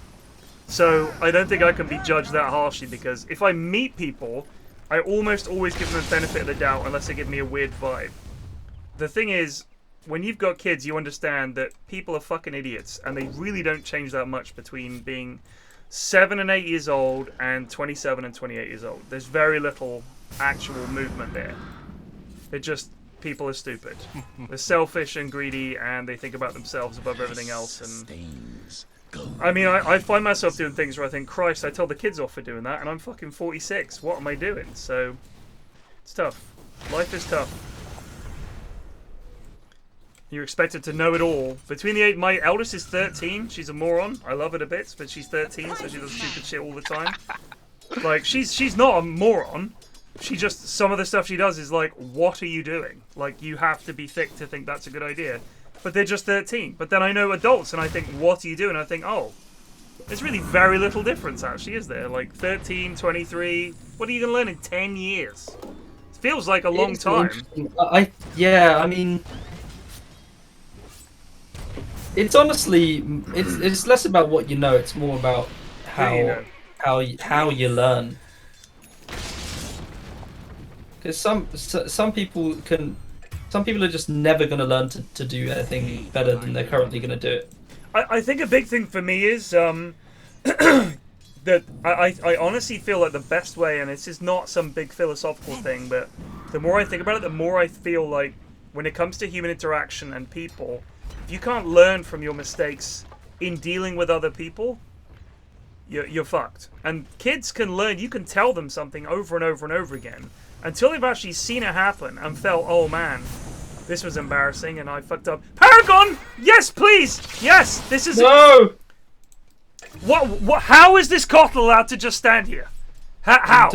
Lad's got 800 mana, he's up against an AM, and Paragon's like, oh, if only there was something I could do. If you shackled him, AM is going to take his mana in like 2 hits. and you're gonna fucking kill him. He used blinding light as well. Something happened, but anyway. So It yeah, was a very cool escape. It was good. Sorry. I kind of look at the things that grown-ups do that I know that are stupid, and I think that's exactly the kind of shit that kids would do, and that's just people. I just think people are generally, we conceal our childishness very well, and we definitely changed and adapted a bit, but Some people just genuinely don't learn from mistakes. No, they don't. I think that is the true sign of foolishness / stupidity is just fucking up at the same thing over and over. Yeah, mistakes are. I mean, I've been playing Dota now for 10 years, still do the same dumb shit. I am better now. I watched a vid the other day of me playing with LD from way back, and the difference is crazy. But it's still 10 fucking years of work. You wouldn't be proud of it. Like, if you'd been working on this for 10 years, this was what you had to show for it, you would be embarrassed. But you know, I just play for fun. I've never played to try to get better. It's just kind of some of it has sunk in over the years. But when it comes to dealing with other people, I think that is something that you learn. Maybe. I think that's they have fine. to follow up lockdown. Yeah, they needed Leon there. Leon has a blink. He's going straight, just fucking Tranks blink axe. Schnitz. Radiant's middle tower is under attack. Radiant structures are fortified. Well, I mean, so I think there are definitely some elements of intelligence that can't be learned. I think some people are just dumb as rocks, and I think some people are just really fucking smart. I mean, we all know people who are like really, really fucking smart. All know people have had all the fucking start in life you could hope for and are thick as a brick. It's just the way it goes. And I know people have had a terrible start in life and are fucking incredibly clever. Like, I honestly definitely do not think you can take there is a hell of a lot that goes into it that we can't sum up in very easily. There's so many Einstein's parents were very ordinary people, and he's regularly held up as one of the most intelligent people that ever lived. A lot of people. I do genuinely believe that most people can be very, very smart. Just got to play the Mozart when they're in the crib. That's all there is to it. That's the true trick to it. I don't know. I kind of think that there are just some people who are just. There are some people, but I think that is quite a minority. Yeah, I think your average person, like medically so, where people are not able to to do the same thing.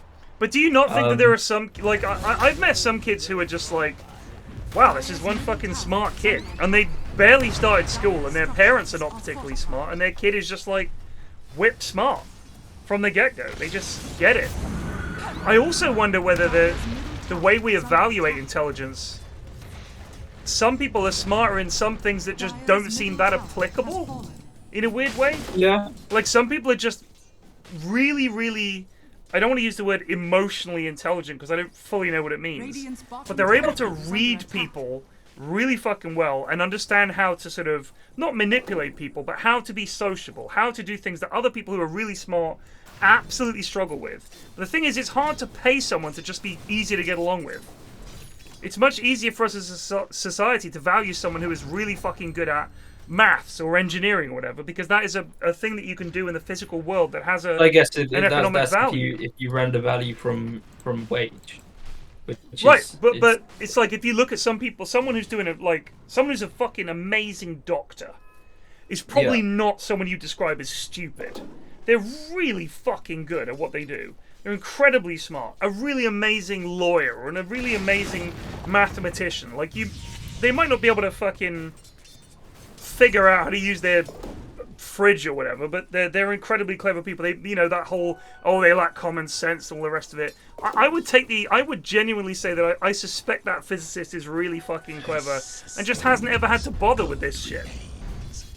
That's the stuff you could learn. But I don't think you could take the average person and make them into fucking Richard Feynman. You know what I mean? Like, no, I'm not saying that either. But I think it's very possible for most people to be seen as conventionally smart. Through what mechanism? I'm not saying that most people. I'm not saying that most people can smart. become smart as a word is entirely based on the context you're in. I might be very smart when writing an essay, but then my plumbing breaks and I look really stupid. Right. someone might be incredibly smart when a brain surgeon was required, and then they actually need a heart surgeon. Now he looks like a fucking idiot. So smart is That's entirely why I think that smart based is more on about education and mentality. context. So that Mentality, was what I said though. Is how you that take things on board. I think one of the ways, if you think about how we evaluate intelligence, we tend to think of it based along careers and what you do for a living. Is kind of how we evaluate how smart you are, I think. Because if you do a job that seems incredibly complicated, I mean, a lot of people think, if you said to the average person, do you think that airline pilots are intelligent? I think they would probably say, oh god, yeah, they're flying that plane, god, that seems so complicated. But that could be learned. Like that, Yeah, I mean, I they're don't more think probably that, experienced than right, than they have a anything. huge amount of experience. I don't think you would look at the average airline pilot and say, wow, this guy's a genius. Ciaran's angry. He is. His That team was- does so much magic damage, he was actually unable to finger of death the person he went on. He doesn't have the axe yet, Plus so he they have can't cry too much. Also, just Plus fucking they lead have the with it. veil. Just lead with it, dude. Just Yeah. lead with it. Don't wait for the killing blow. Oh, he is Oh, playing nice out of his play. mind. This might be one of the best I've seen Ciaran play, in all honesty. I agree. this shit is he's doing so well. He's making all the correct rotations. He's really scaring the enemy. But the AM clock is ticking, and I don't think Tiny's keeping up even like slightly. Plus, we haven't seen Night Stalker turn up to a fight properly yet, and these 4 squishy backline heroes might run into problems. It could. I would agree with that, Eri. I know that, I mean, I'm biased because I don't think of myself as being a stupid person. I think I'm probably pretty dim, but if you look at my school results were very poor. So if you were to judge me based on my school results, I know people who did way better than me and were complete fuck-ups. Like people who passed every exam with flying colours and Dire's top tower. Well, did- people are just did good at passing absolutely exams, but nothing else. we haven't really come up with another measure though, that's the problem. It's all No, about I saying mean it's not presumably perfect. because Oh shit. I mean there are going to be anomalies and errors in every system. Oh, Holy shit! shit. There's a big old jump in the back. Oh Oh, the shit! Dagon! Oh shit! Tiny's still alive for fuck's sake! Oh my god, he's gonna live! Are you He's fucking dead. kidding me? He is dead, alright. Oh my god, that was expensive. 4 for 1 and they got the building. That Tiny lived for so long. Wowzers. I guess it was Heretic healing him up, I'm gonna assume. Yeah, it's the Omni. Radiant's middle tower is under attack.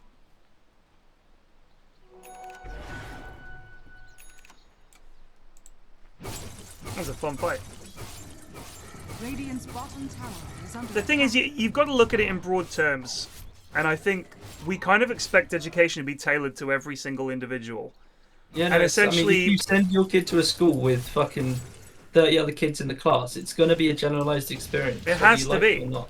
And the point is, like, yes, you could well say, well, that doesn't suit me. But I know people who got first at university and they deserved it. They were fucking smart and they worked really hard and they wanted to have good jobs. And if those companies had hired me, it would have been a disaster. So Oh, trouble. that's a purely anecdotal point of view. But, oh Oh, shit! the Dagon. There you go. Gosh. Dagon That and was 4 Dagon. now. You know what the issue here is? They have quite a few heroes that don't want to get beat babies. Oh, Good oh nice save save from from Omni Heretic. and the jump in on the back. This is Oh, getting... here comes Look at our band.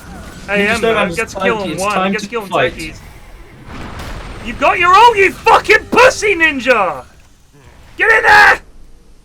That lion is a Sadly, bomb. they're all full mana though, is the problem. Woo! Oh! Wasn't even close. Looks good though. Does look good. Abba-da-bee-boo! That is- Bazabba! I believe Ag's now flying out for Lion. So a bit unfortunate he used it just before the Ags got there for no reason, but you know, from next fight onwards, the AoE is online. Well, Ichi Haifu, if I had to nurture the gifts in my kids, they'd be stuck on their iPad all day so I can get them on my job. So you're right, it is kind of left to parents to... If it was left up to parents to do it, they wouldn't be able to, but at the same time, I don't know if I want parents in charge of kids' education, because that would kind of mean that if your kid was really smart and the parents weren't, what are the parents going to teach them? You know what I mean? Like, you kind of want to have people who know how to teach. Educators, teachers, and at higher levels, people who are specialized in that subject. saying this is how to learn and this is how you get better at this stuff and this is it. If you're just saying it should be up to parents, then parents have to basically be like primary school teachers and then also secondary school teachers and know all subjects. I don't get it. Right, but the right avenue to guide your children and help them is to get them into a good school, and I think that's what most parents try to do. Oh, they're gonna get Lion here. He dead. Oh my god, this is a turnaround. Oh my god, they killed 3. They only lost a Knight dude. Who else can they catch? They're gonna kill Tetchers. He's dead too. It's a double kill for Ninja Snowman. Tiny not This could get troublesome. This AM is gonna start snowball. He is very farmed. That's a bit cheeky. Still not going a BKB on him yet, though. Still risking life with just the Manta. I don't think we need a radical move away from the idea of classrooms. I think it has worked for us for a good couple of thousand years now. And if you have an issue with it, I think the idea of having this tailored education system... I mean, if you want that, it's going to take a lot more money. A lot more money and specialised schools. But then the argument against that is that why should any kid be denied learning about Shakespeare or whatever just because they don't seem to have much aptitude for it? Why should we just teach them something? You know, we should teach everyone everything. Like, you should teach kids that are not interested in maths. You should teach kids who are not interested in physics. And the idea is that we shouldn't deny that to anybody. You should give that knowledge to everybody, and what they do with it is essentially up to them. But they're also children. So you're really going to trust them to make a good decision. If you said to kids, would you rather never have to go to school again? They would say, I never want to go to school again. Your life, you know, within the first few years of your life. I think it's good that you get to try a load of different subjects. I agree.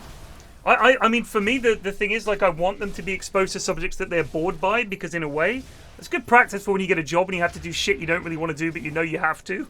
But get used to that. But also, it forces you to socialize with people.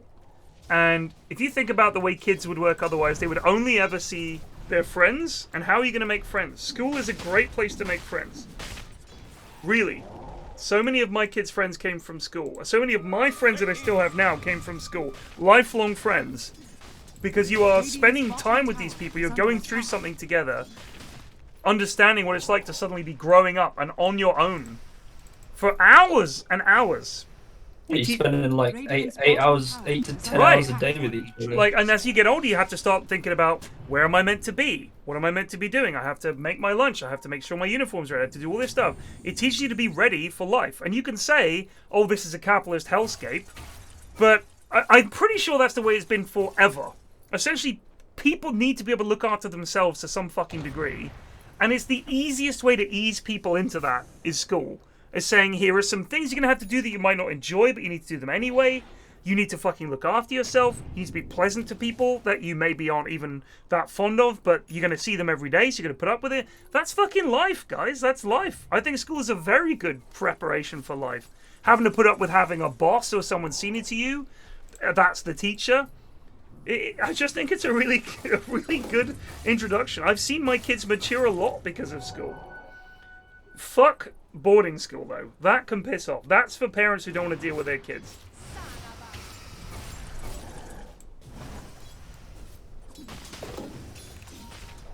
Ben, I'm ignoring you because I think you're insane, mate. So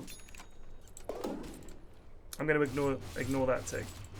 I'm pretty sure people have been putting kids in classrooms and teaching them for a pretty fucking long time. I'm sure that Ugg and Mug got the kids around the campfire back in the day and showed them how to chip rocks into flint. They probably did. You're not wrong. And that is the number one reason why we've done so well is because we can spread use language to teach people how to do things. Yeah. I mean, all right. I have no doubt that good old Ugg and Mug probably weren't teaching kids calculus. And that they were teaching them practical things, and they might have even been in their family. Oh fuck! My god! Oh shit! I said just the the AML's gonna do so much if we can get it off! Oh my god, that would have done so much damage. He's still silenced. He's just running at this goal. Come on! No! No! It's just a poor Cottle! Ninja! Post 3. Let's get it in the end. I think this You Tony really just is. need to BKB. I don't know what this is about. Why do the lads hate BKB? I think Ninja Snowman's going to die here as well. He is going to get hexed and die.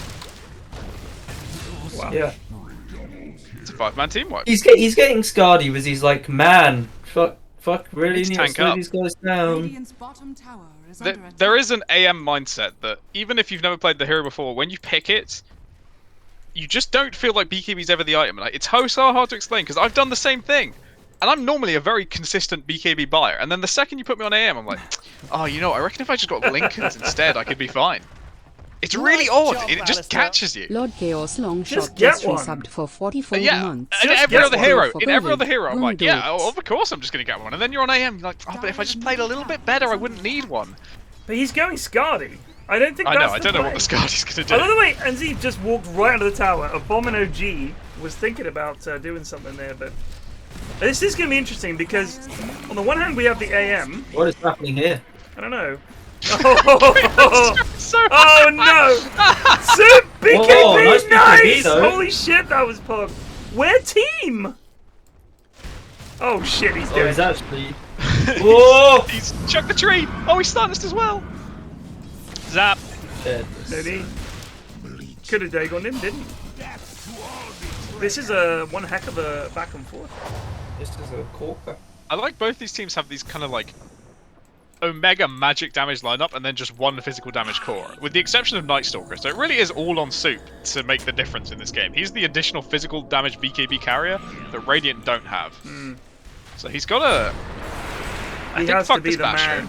He's gonna be the daddy here. Get in there, Yeah. Soup. I think fuck this Basher, get a blink on Night Stalker, and he'll be a lot more effective. I'm actually astonished he hasn't got one already. He's up against people like Kotl and Lion. If he Shadows blinks take us. in there They with BKB, there's nothing they can do. This Lion's gone so greedy, this Kotl as well. The Kotl's going Ags. The Lion just has Blink. Like, if you get on top of them, they're kills. Oh, fuck. It never gets old. It really never gets old seeing someone get fucking deleted with a Dagon or a finger. I just fucking love it. Thank you! The second runner arrow that has helped with the rush. Thank you! Ninja's gonna go for this. Soups is coming in. He doesn't have a slot. Seconds. Swap the wand out. Melt! Melt! He didn't swap the wand out. Now he's dead. What a goon! Why? What, are you gonna use that fucking stick? Then he fucking unbelievable. Unbelievable. He's dead. What is he doing? What is he actually doing? What did he think killing that Wraith Pack would achieve? He's still somehow alive. Mate, Soup is a gaboon. Why? Soup is an actual gaboon. Why did he come back in on 100 HP to kill a Wraith Pack? Because the game is over and they just want the money? True. Is that true, Ashwin? Yeah, I'd say so. That's interesting. So, before I started doing all this streaming stuff and going to events and things, I couldn't talk in front of 5 people without coming out in a sweat. Genuinely. And it was going to events and having to, like, the camera's on and you're doing it and you have to do it, that made me confident talking in front of people. Because you just get... It like you just genuinely get used even to it. helped me do like, you know, like presentations in front of people at university and stuff. Like it has actual applicable things you can use it for. Agreed. Oh my yeah. god, to jump in, he gets the He's gonna ult. get him, but he's just gonna die. He's still no BKB. Oh, Like, maybe not. it seems weird, but just doing it over and over again, the repetitive nature of like talking in front of people, being on camera, it does give Just you chatting confidence. to people you don't know. I mean, that's like actually streaming was pretty beneficial Yeah, too. yeah. Just filling space with chat. My god, that damage.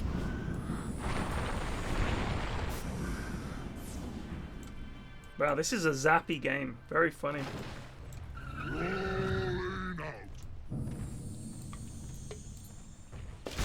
Like, I'll be honest with you now, I don't think I ever get nervous talking to anybody. Ever. Nah, I don't. Whereas I I used mean, to. actually, I I didn't used really- to really get nervous. I never really got nervous in the first place, so I can't speak to. But at the same time, I've been on the stream for a very, very long time, so. True, but you seem to me to be quite an outgoing person anyway. Yeah, I've never had much problems with confidence in talking, but it is interesting that that. Oh, this could be trouble. That's the age of life. Schooling, going to a public school. Right. Honestly, it's kind of it gives you a certain attitude that you can go and talk to people. That you're and be better than confident. everyone else. Is that it? That's not quite what I was aiming for, but it's like. But it kind of is at the same time. Listen to me, peasant. Do you know who I am? Do you know who I am? Radiant's top tower. You should be grateful to be speaking to me. Guess how many varsity rowing matches I've. Wow. All right. NZ's just gone in. They killed Tetchers on the backline. That was a completely wasted BKB from NZ. Didn't wait for his mates. No backup. They're going to try and defend this tier 2. And they are going to be a 5v4 here. Who's Plague got to be nervous about? The clerk at the job centre. God bless Bob. Bob God loves to bless bring him. it back down to earth. And by earth, I mean Yeah. the dirt that he grew up in Sunderland. As soon as you get a job, he's going to find someone else to criticise about you. Yeah, of course. It's the circle of insults. You've just got to make it something that's really unacceptable to criticise, and then Bob's in the wrong. Yeah, Bob has No, a fucking job. How dare Oh you? my What god, the Kieran's just fuck? in! He's gone mad. Kieran's gone mad. He blamed himself, but now he's going to die to the. That was not great. I've got a fucking job now, Plague. You cannot talk to us anymore, mate. Do you know who I am? I'm an employed man, like. He's, to be fair, that makes him king of the Northeast if he has a fucking job up there. That's really impressive. I heard that Bob, son of yours, Bob's got a job. He's basically in charge of Sunderland now, isn't he? I was gonna say though, it is weird thinking that like my parents were, very senior in their work, led large management teams. Every night we probably talk in front of a larger group of people than they ever spoke in front of. How do you mean? Because Well, you at school? No, when we go on the stream, there are Oh. 664 people tuning in. Yeah, but who Our gives a parents- shit what they think? Come on. I do. No, that's not what I'm saying. I'm saying that, despite it being just me talking at a screen, it is a huge group of people that you are talking in front of. Yeah, you Which could is get why you clipped feel- as well. You could Some, get Which is some why you people feel a would lot more definitely get comfortable. overwhelmed by it. Like Yeah, public that's true. speaking. You know what's funny? When you guys say that, actually, Blake, someone was saying that some of the lads play worse on stream because they're nervous. Oh yeah, of course. And I don't understand it because essentially it's just me and 4 lads playing Dota. Well, I used to be nervous playing on stream. But this isn't even a people big play stream. Play worse and talk It's less a on big stream. enough stream. Like, But if it was, now they're, like, even if it was like directly fucking in the line 50 of people, fire. I'd be nervous. In the line of fire, what do you mean? Because before the only way they get noticed if they're idiots in chat. But Right. now your beady eyes are on them the entire game. They've got to endure 40 to 50 minutes of scrutiny. Just no cowardice. That's all I'm asking. Just don't I make mean, any Schmupster. mistakes. I don't think Schmupster has come back to the channel since what Slacks did to him. Oh, fucking Slacks is brutal. Like, I would like you to look at that. When people say I'm mean to play Dota with and all the rest of it, Slacks is fucking a demon. He is horrible to play Dota with. Like, I don't enjoy it at all. I don't think I do, and I love him.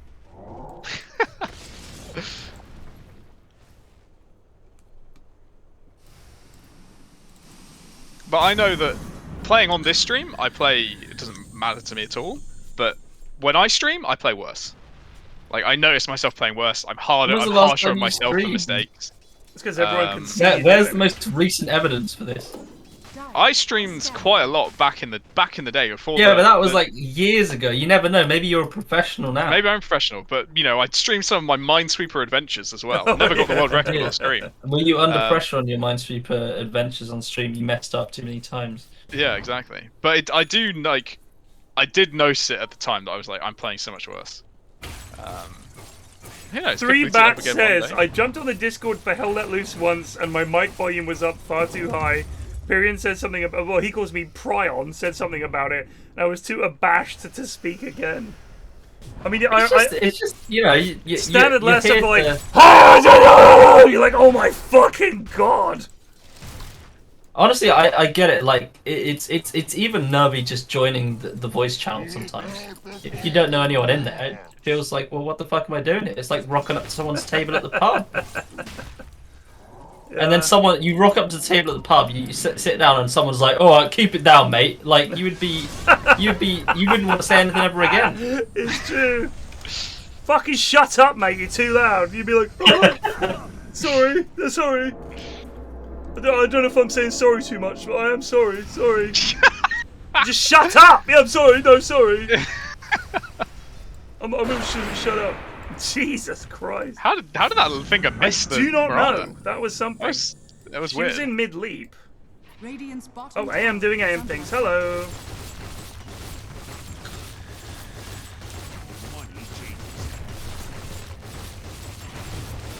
Stop talking. This is my table. Well, there was a moment. It was a long time ago, but there were a couple new lads in the game. It was like a morning stack, and one of them was like being all friendly and like asking people their names, and you were like, just shut up and play the game. Yeah, no, like, for real, just shut up. Imagine like the fucking pub, like, just shut up and drink, you fucking bastard. Just shut up and drink. I'm kind of bad for that as well, in that I want people to speak like the correct amount. I don't want someone who talks too little or too much. If you Both say of them annoy me. nothing, that annoys me. If you literally like commentating on everything you're doing, you're out of the stack. Like, I'm sorry. Can't handle it. I cannot deal with it. Like, you do get some people like, just gonna start this camp. Oh, he's hit me there. Oh, hello. Yeah, I'm just gonna buy some tangos. Like, mate, keep your internal monologue internal. I don't give a shit. You're actually fucking. The whole stream is this lad talking. So yeah, I can understand when people get nervous because they're also thinking, man, Flax is really mean. But they're also thinking, I would hope, I don't want to be the reason that this stream sucks. Like, that would be my concern. If let's say I went on for some reason, I don't know, name a big streamer. Some big streamer's stream. And they were like, Pyrion, you know, let's say we met at a Twitch. You're featuring it on a special of Trainwreck TV. I wouldn't go on Trainwreck stream, but let's pick anyone else, other than XQC and Trainwrecks. Okay, you are booting up on... I don't want to say Pokemon, so I'm going to try... You're going on Amaranth's stream. I'm on Amaranth's stream. Oh, yeah. Okay. You're going on Taylor Javot's stream. I'm on Taylor Javot's stream. She's not big enough. I'm on Amaranth's stream. Part of me would be thinking, man, I'm really not gonna fit in with these guys at all. Like, I'm really not. I'm just, it's not gonna work at all. They've all got their jokes. I'm gonna immediately find them not funny. And I'm just gonna be the quiet, boring one who says, like, two things. Like, that's generally gonna be it. There's not many other streamers I see, especially the big streamers who I actually find funny. Very few. Like, especially the biggest ones. I look at them and I think, who would watch this? This is boring as fuck. They never say anything. So, I would be a terrible guest to get on those streams. Terrible. I'm just gonna go watch the Big Smitty clip again. It's just my favourite Twitch clip of all time. Oh, Big Smitty! Taylor. What's up, Big Smitty? I still follow that channel.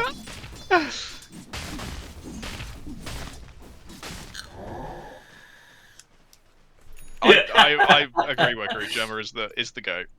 Who is? Germa. Who's Germa? It's the guy I told you about probably like a week ago now. He does like really creative streams and actually tries to do interesting things with the medium of Twitch. Germa 985, 1.1 million followers. Oh, I recognize this guy. Yeah. Not just kind of chilling and just reacting to vids and farming cash. Just make interesting content. When I'm looking, and his last few streams are just him playing Zelda. And then him playing Trombone Champ, 20 minutes till dawn, whatever that is. Splatoon 3. Let's look for clips, videos. Here we go. So he did a stream where he was like a sim that chat could control. Right, that's clever. But you can't do that every day. You can't do that. Exactly, it costs like 500,000 and sponsors and shit like that. It was sponsored by Coinbase. Pretty sure. Germa proposes to his girlfriend clip 4 years ago, 307,000 views. Well, what would you say? Oh yeah, and they did a massive baseball stream recently of like comedy baseball. Whereas like the clowns versus the magicians. The thing with collaborations is and I've always tried to steer away from it because I think I don't want to put other people out. The reason I like streaming by myself is I'm not relying on anybody else. I'm not leeching off anybody else. I'm not trying to sort of get some viewers from someone else. I always feel like streaming with someone else, especially someone a bigger streamer than me, I feel like it's transparently me hoping some of those viewers come and watch my stream. Yeah. And I don't want to do that. Like, I've done so much content where people are like, is there anything you want to promote? And I'm like, nah, not really. Like, just Google me if you want to watch. Rather than say, yeah, we got a great thing, this coming out, that coming out. Like, I hate all that salesmanship stuff. I think if you're going to really make it as a big streamer, you need to get really lucky. You need to be really good, really either weird and interesting to watch, or you need to work really hard at promoting yourself. And that's just not me. That's a dead. Nice thing. Go, lads. Please go. You see, like, XQC is now the second, like, biggest streamer on Twitch, or second biggest streamer now. Massive channel, huge celebrity, and most of that is because Seagull stopped playing Overwatch, so XQC got the top slot on the Overwatch category, and it just blew his stream up. And like that's where it came from. It wasn't, yeah, he was entertaining the entire time, but if Seagull didn't stop playing Overwatch, XQC doesn't blow up like that. A good, I'd say, 85% of good things that happen to people are because of luck. I think certainly for something as weird as Twitch streaming, which is such a hard thing to even really... he's trapped in the snakes. He's double trapped in snakes. They need to lock him down. If he just kills the tower, he can get out. Tower's down, he can get out, but he's dead. He's dead for 100. For a building. Why is AM not chasing? I don't know, because, you know, he's not ready yet. He will actually die if he chases. They got finger up again. So Ciaran's leaving now, he'll be safe. Go for it, AM. Kill them all. Could have killed so many things by now. So that's 3 buybacks from Dire. But NZ does not have buyback himself. Bought out for this Swift Blink, I think. I mean, I certainly think luck plays a huge part. I think it's weird because it's a very specific combination. I mean, I'll give you an example. This is a very minor example, but it's certainly when it comes to me and Dota, the luck was that no one else was doing... Oh, shit, that is fucking huge. No one else was doing content like I was doing when I started doing it. Like, they really weren't. And if I did those videos now, I don't think they would be anywhere near as successful. And I don't think I would have a career in Dota, and I don't think I'd be going to TI and all that kind of shit. It would not have happened. The luck... Nice! The luck element was I just got there first doing my thing. Unintentionally, without any kind of fucking plan. That has to be luck, right? That's purely luck. Quitting Eve when I did. Because I could have still been playing Eve. Oh, trouble. Oh, that's a dead lion. I think Ciaran's in too close. They're throwing this game. Why did he activate Manta so late? He dead. That's a classic example of people thinking blink means you need to blink next to the person you're blinking on. He could have, like, blinked well up to, like, over here and still done all that shit on Sky and been much safer. Like, Ninja Snowman just blinked past Ninja, whoa! Ninja! Please, dude. I think because Tony's alive, he's a bit scared. But there's 3 of them. They can see these. 3 of Dire as well. And Tony's a lot stronger than this AM is. AM can fucking... AM is bought out for BKB. Oh, we don't have buyback. Okay. Finally done it. He's got buyback anyway. Okay.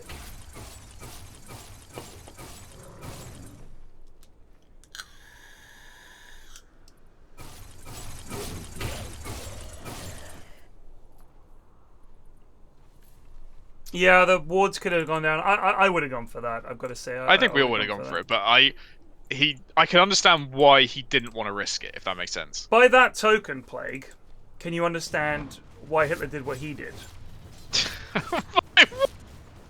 Just saying, you can't put yourself in everyone's shoes, mate, just to be the nice guy. You know what I'm saying?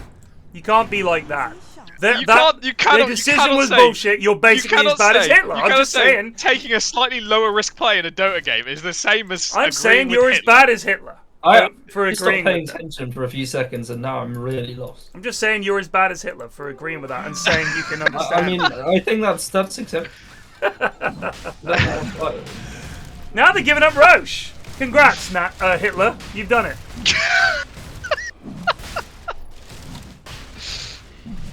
Here comes the arrow, Honest. presumably. I'm playing the opposite line. of Devil's Advocate. I'm playing the opposite of Devil's Advocate. Why did he do that? I'm specifically not playing Devil's Oh, Advocate. the bash saved his life! Oh my god! Right, now, here's the thing. I need to know. Oh, Bob no. and Munt, I messaged you about Juiced Hitler. I need to know what this means. They might get him here, but that's a big He's got cockle. BKB'd! He's got it now. Oh, it's Ninja! My god. They're gonna kill Tony. They're trying The to. power of the BKB. Oh, the AoE Hex though! Oh, shit. Oh, that silence from Sky. Oh my god. Lord. Ninja is very low. Oh, The finger got reflected. He's alive. Tiny Tony's Bilac. going in. They're going to get Lion. Lion dead. They're Can they gonna get more? kill They do. They get Omni. Holy shit. They buy back on 2. Tony's here. Tony's He's going back to in. pick up 1. He gets This will be evil a dive. Teddy. Oh, the Can he crit. get super? What are you doing, Sue? 3 yeet. Why? Roche is so low as well. I don't think Ninja can commit to this. I don't think he can. He got no BKB. They buy back. They're in. Where's the arrow? Every Devil's Advocate would be if I said, Oh, he's I in. can see why they did it. Oh shit! Oh, Who he's gets it? in. He's stunned! He's Oh, stunned! he's in. Someone pick it up! Yeah. Someone pick it up! Someone pick it up! He's He got a can't missile! pick He's it got a up! missile! It's still there! What Why is is he happening? missiling the Tony? Who's got Oh it? my god. Who's got the fucking Aegis? They got it on someone. Ninja could have just killed Tiny. He could have killed him so easily. What are they doing, these lads? Yeah, I need a fucking Disconnect. DC as well. I need a fucking DC as well. Classic Eri not actually knowing what a Devil's Advocate is. That is hilarious to me. That's why he continually plays Devil's Advocate. He didn't even know what it means. He's like, I'm gonna try really hard not to play Devil's Advocate today.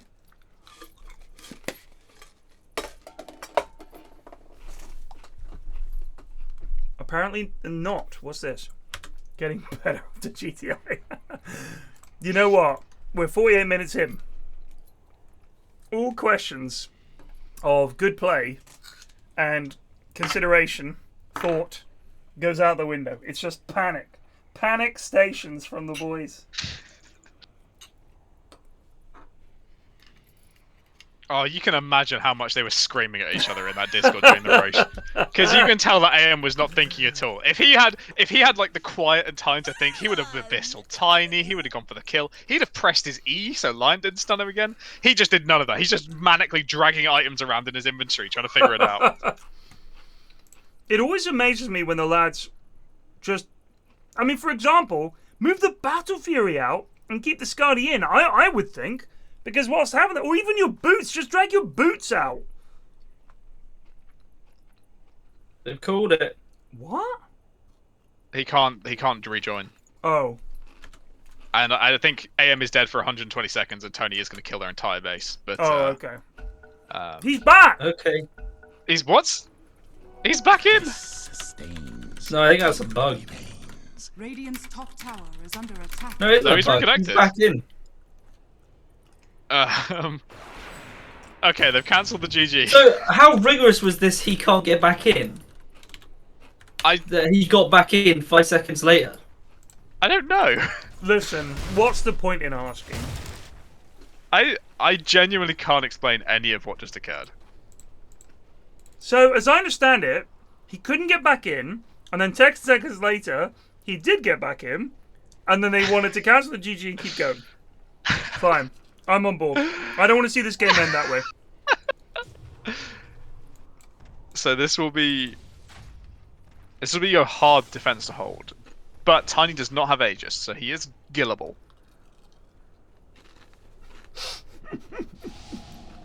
In he comes. They do have a sentry down. Dire's middle barracks are under I think with Omni sitting behind them, they're just not going to be able to burst. Oh! Ooh, Good the hex. Good hex, but again, Omni's just going to be there for spell. No.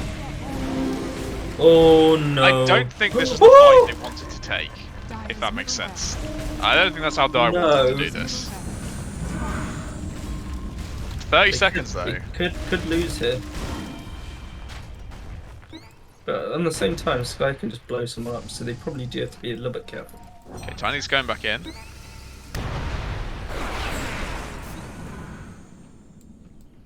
Daytime vision, so he's going to have vision to jump now. They're actually going to give time for them to all respawn.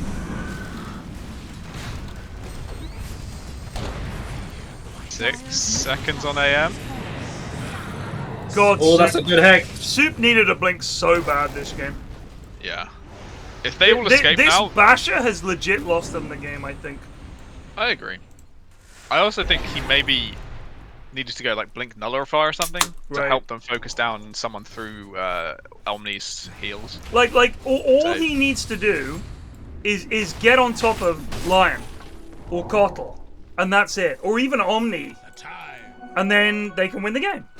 But instead he's decided, no, I'm a right clicker too, and gone AC Basher Echo Saber. If he just had a blink, I think it would make such a big difference. He now has one. He does have one. But I think the damage has been done. However, look at the prediction for the win probability. Holy shit! It's dead even. I've not seen that at 51 minutes. I don't think I've ever seen that at 51 minutes. So there's no Aegis on Tony, plus he bought back for the last fight. AM's buyback is now up, he's just lacking the gold. That's one of the big reasons why the prediction is so even. But I think this Tony's just going to keep scaling so much more than AM can, and... This graph is insane. This has been actually a really fucking fun game, even if it's been goofy as hell. Yeah, it's some like weird ECG graph. That's like when I first went to the hospital, that's what it looked they're going to be able to jump on me! Oh, he's got the... Oh, they actually kill him. This is so big. I don't think NC... Oh, and they're going to jump on the back on the techies, but he's away. He's still got BKB on AM. Retro Frog going down to the AM. He's down. Tiny does it. They got Tiny's down for 2 minutes. Ciaran's jumped in. They're after Lion. He hasn't got Blink. He has got E-Blade. He's trying to CP out. He's going to make it. Oh! What a play. Where was the Atos? He had it. He had Atos. The Roche pit, we see you doing it. That's... Evil Teddy's normally better than that.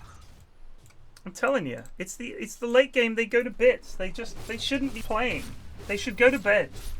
We should stop this at 5. So Creepwave should be between 3 and 7, because after that they have to go to bed. Oh, Creepwave is close in bot. Oh, why would you E-blade your AM? I think that was... I think he got E-bladed by Lion, or... They both E-bladed him. It was a double E-blading. Right, that is really dog shit. Why is Pyrion so mean to the goons in the morning? Because they do shit like that.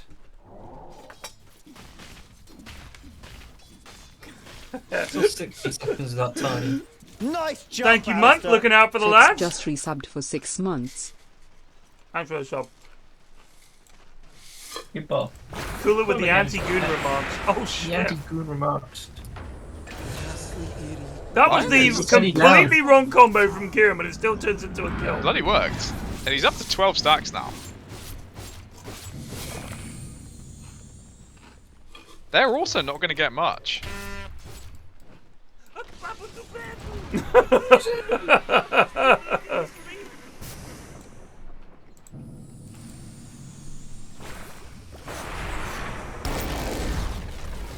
Why do they never combo this shit? Why is he not Dagoning to help out his Lion kill? A missile! No, he does! Oh! Heretic either timed that perfectly or Ninja Snowman timed that poorly. Drop the snakes, Paragon! What are you doing? Radiant structures are fortified. Okay, they're all alive. Time to leave.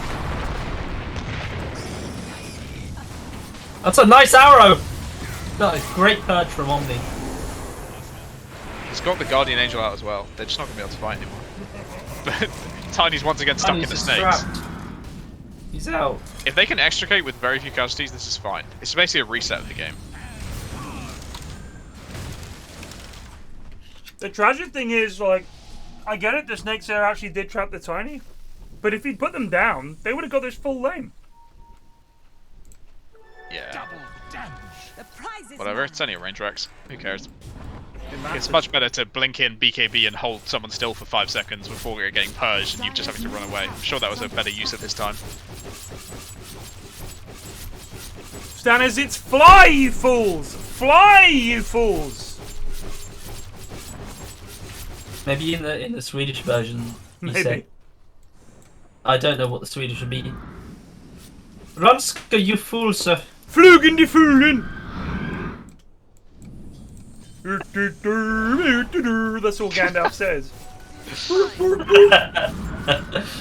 Put the magic in the boot. Put the ring in the doom. I've been watching the Rings of Power. It's pretty good. Enjoyed I've it. watched the first 2 episodes, yeah.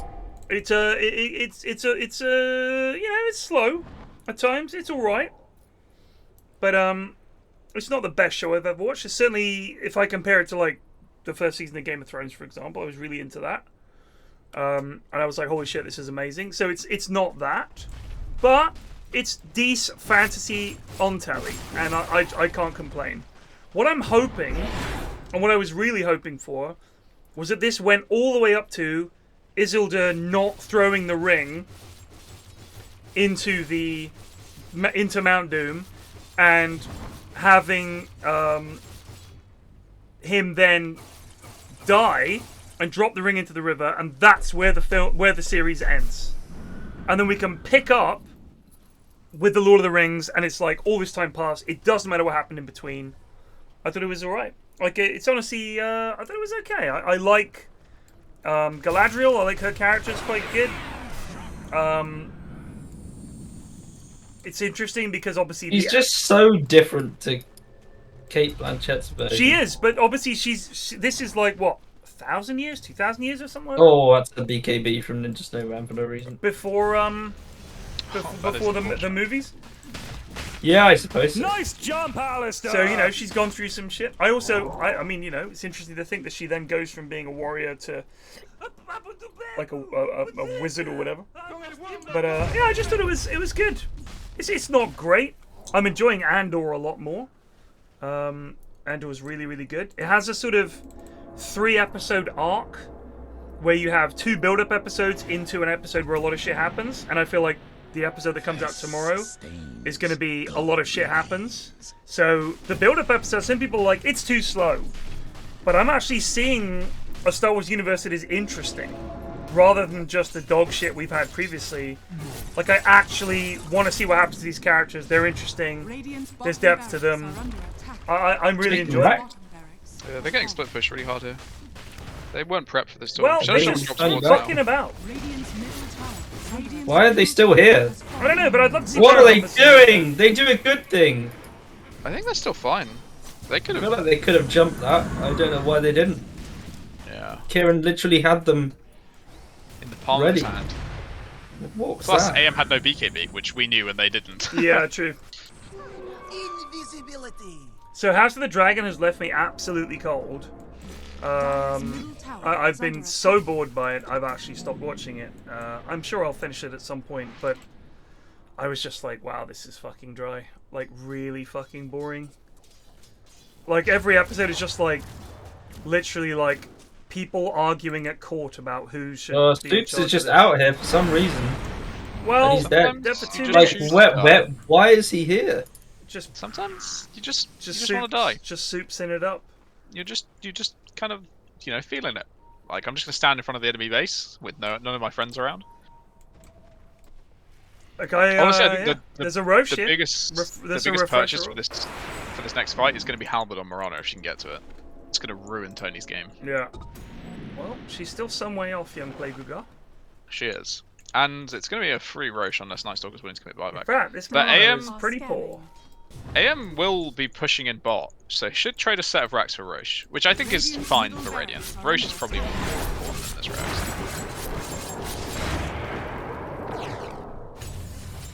Bullseye.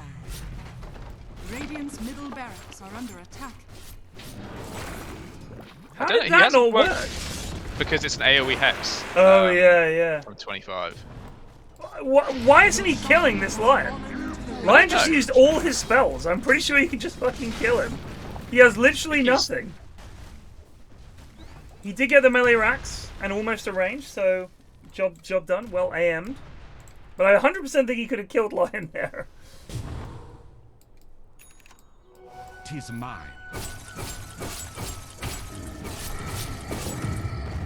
Force boots, not the best.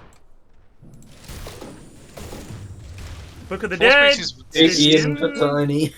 That's pretty gross. Force boots is very good if you don't get anything like an Ex Machina, because you can stick it on your carry and he gets to get rid of his own boots. Right. Yeah. Ex Machina is definitely the most important thing in the game. Divine Rapier picked up on Tony, really going all in. Ranking of Kings. As well. Ranking of Kings? I've never heard of this show, Katie. Honk. That's a fucking anime. What is wrong with you, Katie?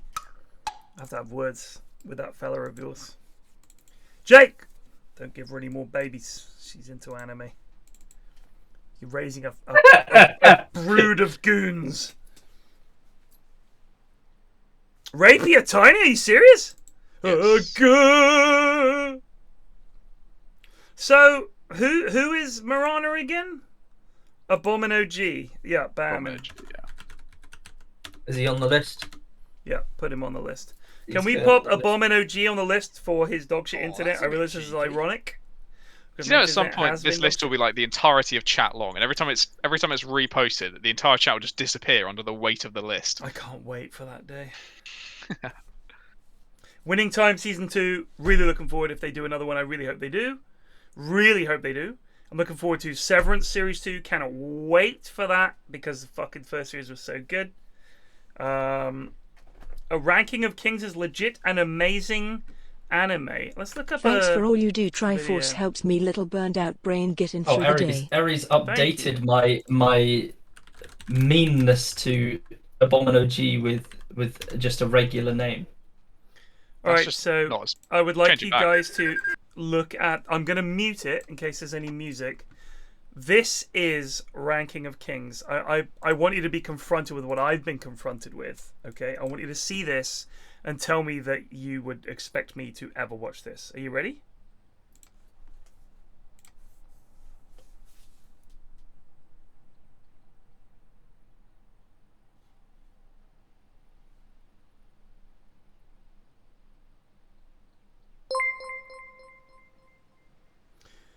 Daff not Daff raided with 52 viewers. Cheers, Dav. Look at this dog shit. Nice jump, Alistair.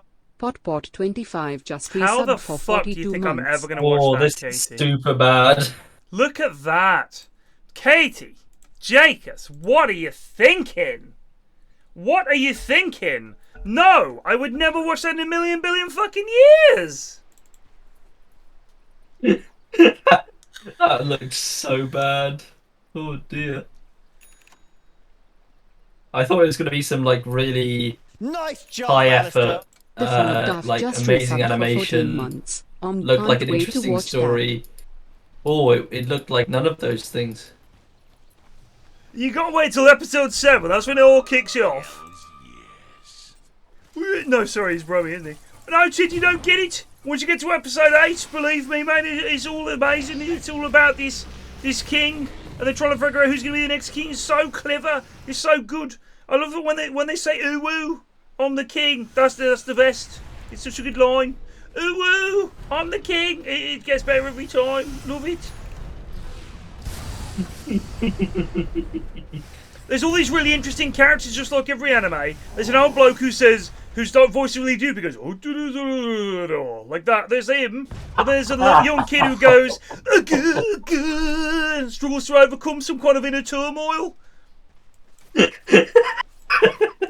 Your impression of a Japanese old man is golden.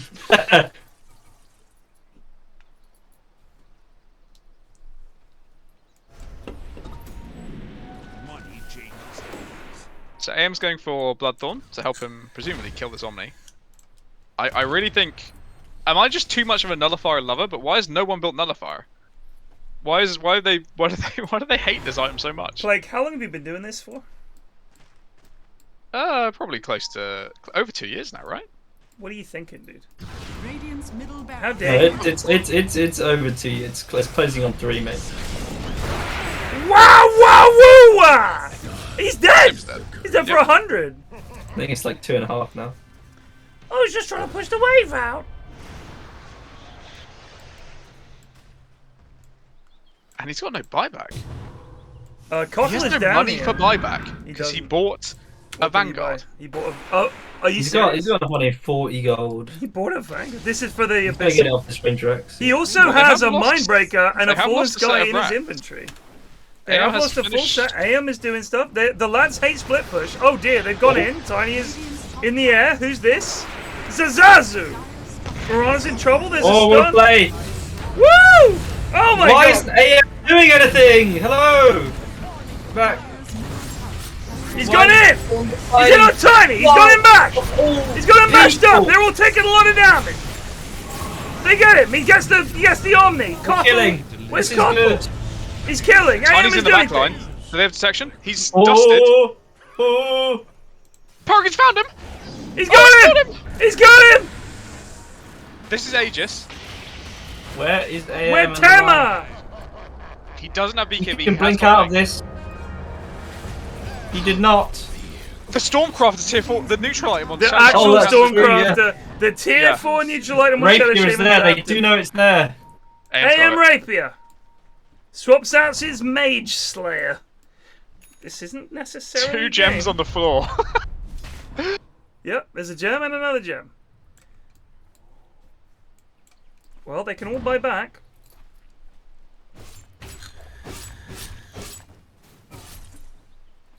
Yeah, I do think the Tiny probably could have just punched the Ancient down, but what are you going to do? He's got X-Mac actually. He will have his BKB up again if they choose to buy. Obviously though, no Rapier, so his damage is not as astonishing anymore. These two, one of these teams has not got all their tier 5 items yet. It's pretty shocking to me. They're going to go get them now. And one team doesn't. Okay, one team's just got their last one. Yeah. There's a Pirate Hat chilling on Paragon. Just for AM the has cash. Force Boots. Cash dollar. Can he get this line? Yeah, but it's in his He probably backpack. could. Like. He's now swapped it onto Super. He's so now got the How is Fallen he- Sky, and Soup has it. I think Fallen Sky is pretty good for this job. Yeah, just get in there. I'm astounded he doesn't have Refresher yet. What are the lads doing with their time when they're playing this game? They're not hitting creeps. They're not getting money, that's for sure. This 65 game's going minutes to go on left. forever. It feels like it. The AM has a net worth of 48,000. He has 10k monies.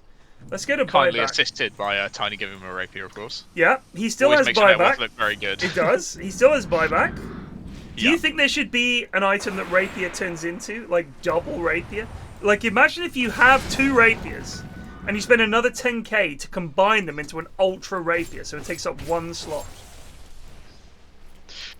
I think that would mean some games have been going on way too long. Because all of these like tier 5 neutrals and shit like that have all been added because games took too long and weren't ending. So True. if they're adding an Ultra Rapier, Shadow Shaman's dead. Oh! Oh, he's What? alive! He's cutted that. I don't know how, but he has. They're on AM, but there's no follow-up. Tiny wasn't ready. But AM's just gonna die. He's gonna be fine. He's got. Oh, the Hex! It's a big X. He's super low. They can't have get no him. protection. They can't get him. He's out. He's coming back in. They He's do out. get him. But They've lost 3. Retro Frog's gonna go down. This could be game. This should be game. AM's gonna go down too. They call it. We're free. Radiant's Wow. A true back and forth.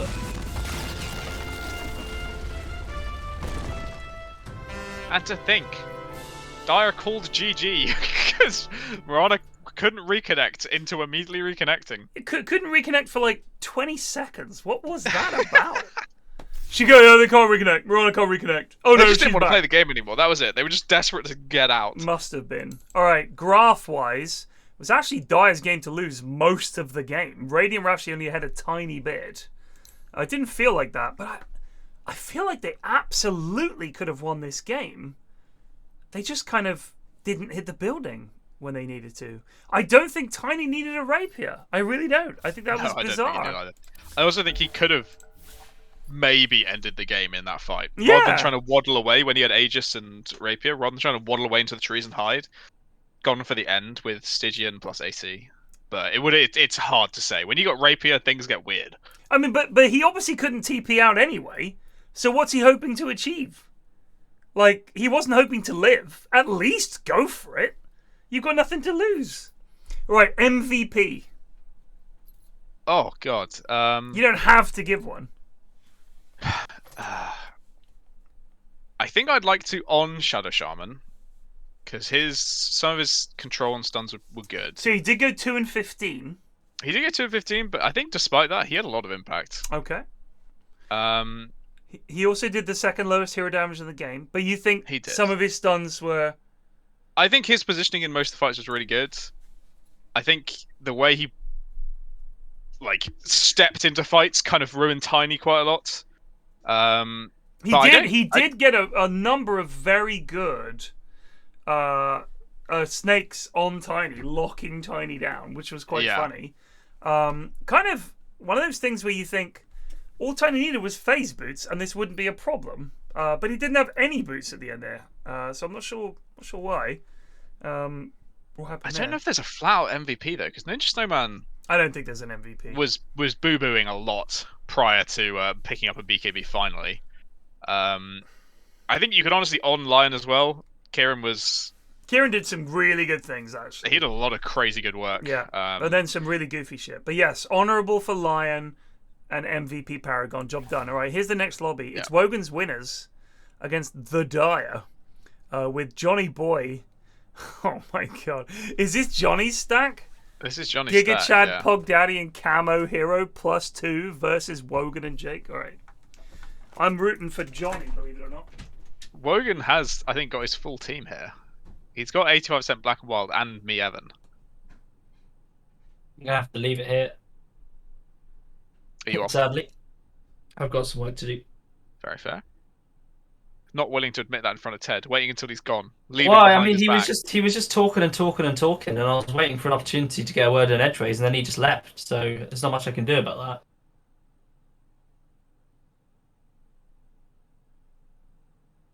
I think Jake just said Ted has no soul because he didn't like the anime he recommended. Where did he say that? In the lobby chat. I see.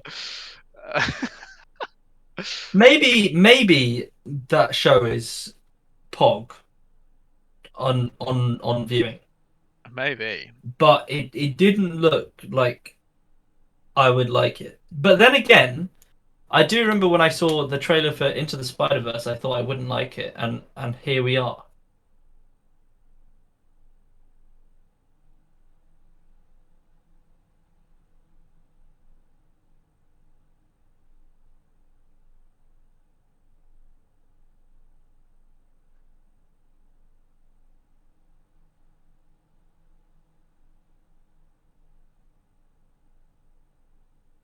Is someone else needing to be added to the list? Because I'm ready.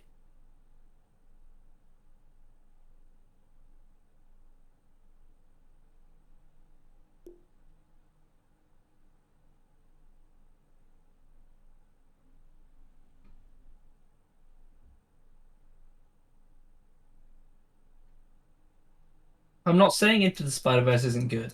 It's when I saw the trailer, I thought I wouldn't like it. I too rate it as my favourite animated film ever, although it's complicated in that department. Hello. Hello. So Ashwin will not be joining us for this one. Oh no, he's got to go to do some work. Okay, bud. If you you could somehow source Greg, I don't know if that's possible. I don't. I can. I'll. Yeah, see if we can get some. See if we can get a third.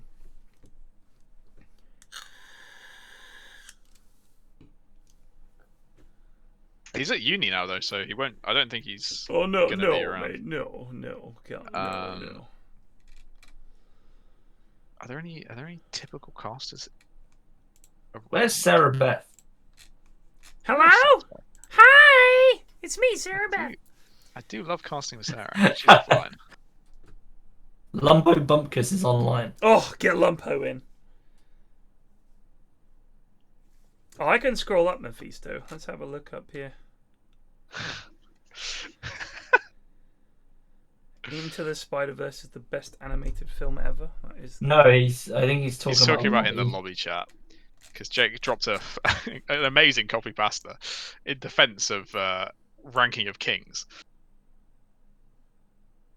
If you have any empathy, you will like this show.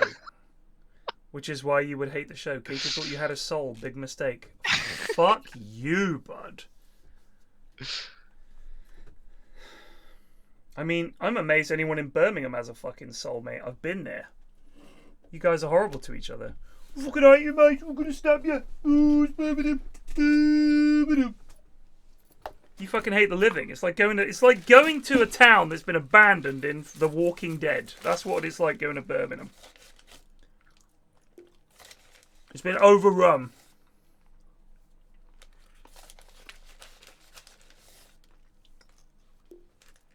Fucking anime.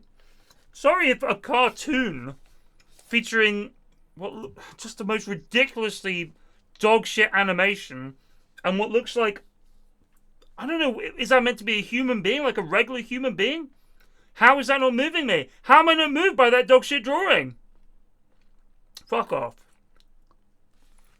All right, should we send it as 2? It's up to you, mate. Yeah, I'm happy. Yeah, let's go for it.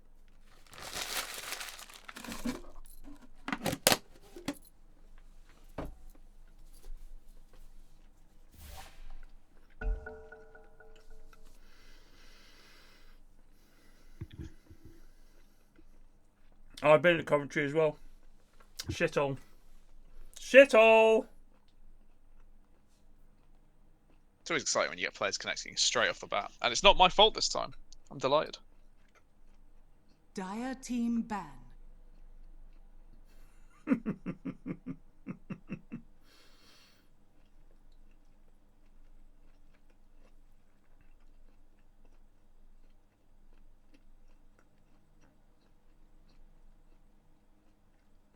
Does PFlax have to be speciest against the fauna of Birmingham every stream? 5 seconds. Yeah. Fauna of Birmingham. Fauna Do you mean is the right. people? Fauna is right.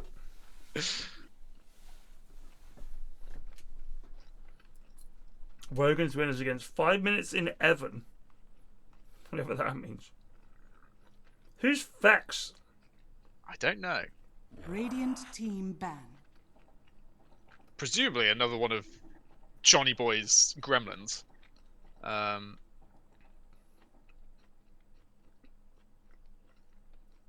Whereas Wogan's got 3 members of Wogan's winners, plus Schmupster and Professor Oak.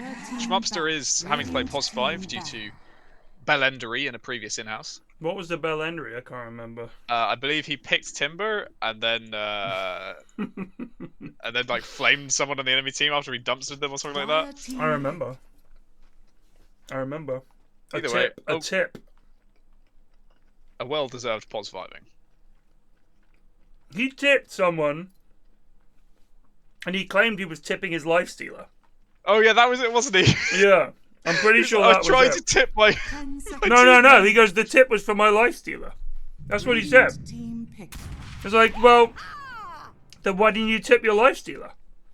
Like, you're clearly flaming that lab.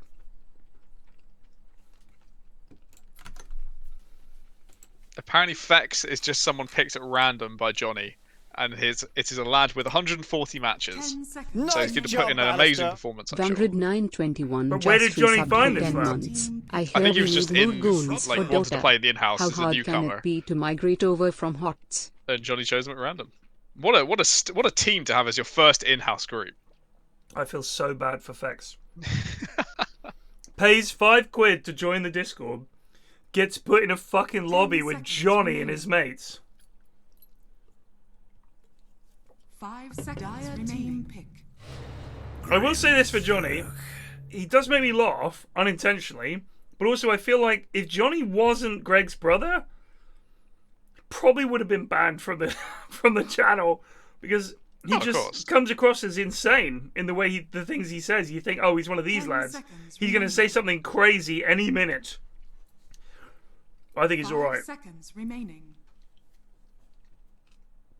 But the way he types, I'm like, I see people like this in the Discord from time to time, mainly when I'm streaming Tarkov, who pop up and say stuff where I'm like, in 5 seconds' time, they're going to say something that means I'm going to have to ban this guy.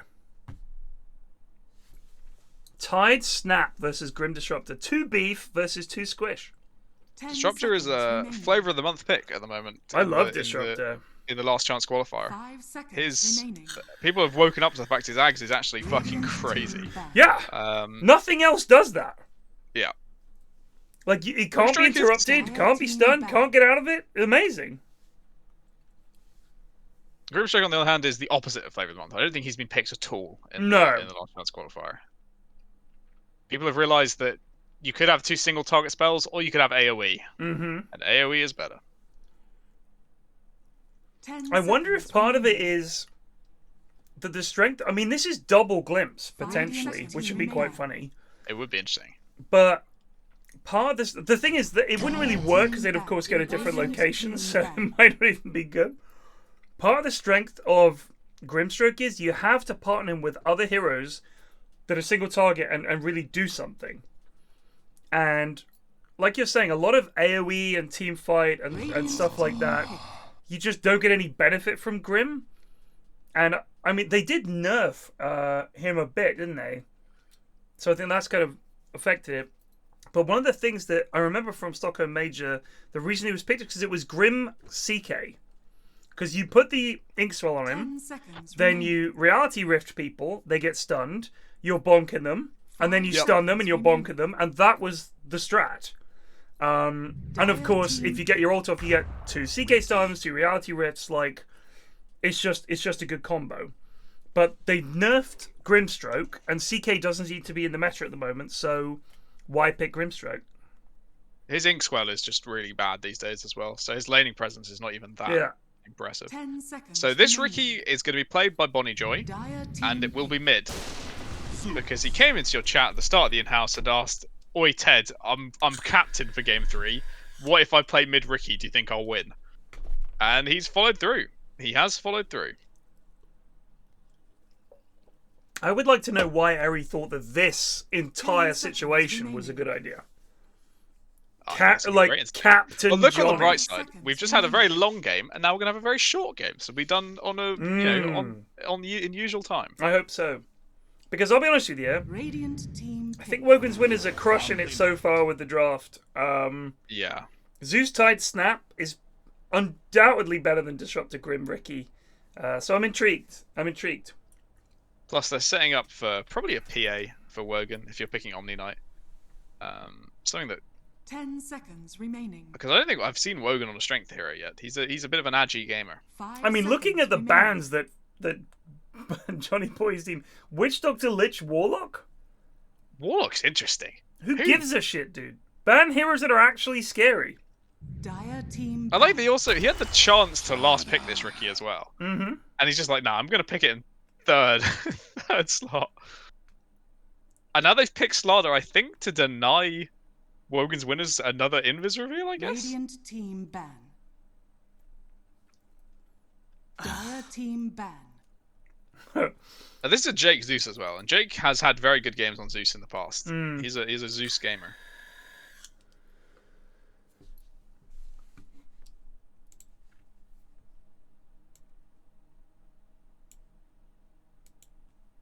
Ten seconds remaining.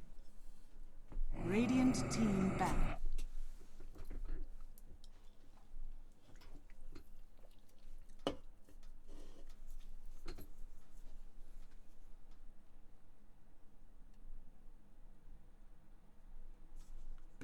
Dire team pick.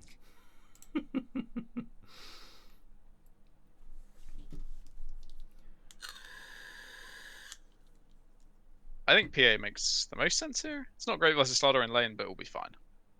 and it's something that Wogan can play. 10 seconds remaining. Radiant team pick. Sven stands ready.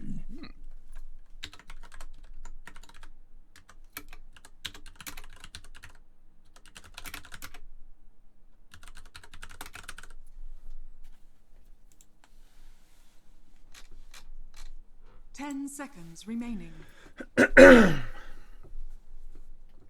5 seconds remaining. Gigapop Daddy only plays Slaughter at the moment, according to Where Banana. Sven is not a good pick. Yeah, it's not going to do very well in laning against Slaughter. And but pre-BKB, the lad just gets glimpsed away anytime he comes in. Yeah. Not great. He does go well with Omni Knight, though. That's the one thing. I don't like it. I don't like it. But I also suspect that they're going to win anyway. Because they do have good team fight with Tide and Snap and Zeus and Sven. Severe. Your heroes. That's quite a good pick. That's actually quite a good pick. Me Evan fancies It's me Evan though. It's me Evan. So it's not going to go well, but it is a good pick. He is. I mean, against Tide, fantastic, obviously. Yeah, intriguing. He can man fight Sven, pop his ult, and just click him down for sure. With the Slaughter as well, it's going to be tough. The only issue is Omni ult, of course, will mean he does nothing, but that would be true of any melee carry. Any carry that wants to click, actually. He could build a nullifier, though. He could do it. He could plague. One of these guys could finally build a nullifier. I think Bonnie Joy, aka Jonnyboi, job in these games is get on top of Zeus and Omni and stop them doing anything in these fights. That's pretty much his job. Because the rest of the team, Slaughter and Ursa, can handle Sven and the rest, I think. Yeah, I think Omni Knight's the most important. Gotta get like a shard on something on Ricky, maybe. Chuck out the sleep darts and just get the silence down on top of Omni, and he will do absolutely fucking nothing. Yeah. Or even just drop it, getting the sleep on Omni so Disruptor can set up. That's even better. I think Jake is probably going to have a very good game, though. I suspect so.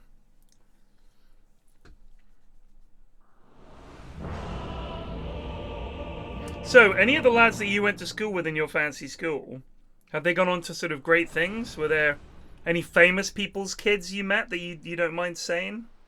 There were no famous people's kids in my year. We have like subsidiary schools in China, so we got a lot of children from very rich Chinese parents. Right. Because they'd go to like Dulwich College Shanghai, and then they would be sent to Dulwich College in London as like the next step. And we also had some Russian kids who were, sons of very, very rich Russians. There was one kid who was in many, many years below me who went around school with a bodyguard. Oh my god. I think there was a teacher who was... the rumor was this teacher was fired because David Beckham came to view the school and she tried to ask him for a photo and like hassled him for his entire tour. And she was let go. Wow. But for the most part, they were just like from fairly normal, like middle class homes. Well, not normal middle. So there's the one kid in my year who was not normal was, his uncle was caught up in the MP expenses scandal because he'd used expenses to refurbish his moat. Oh, I remember that story. So that was his uncle or something like that, some relation of his. That's funny. I remember that story. That was one of my favorites. The battle begins. Don't the people understand my moat is in an absolute state? How can I serve my constituents with a bad moat? How will I keep them out?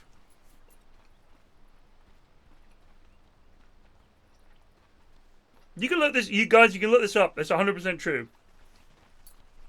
Just Google MP expenses scandal and moat. I'll do it now on your behalf.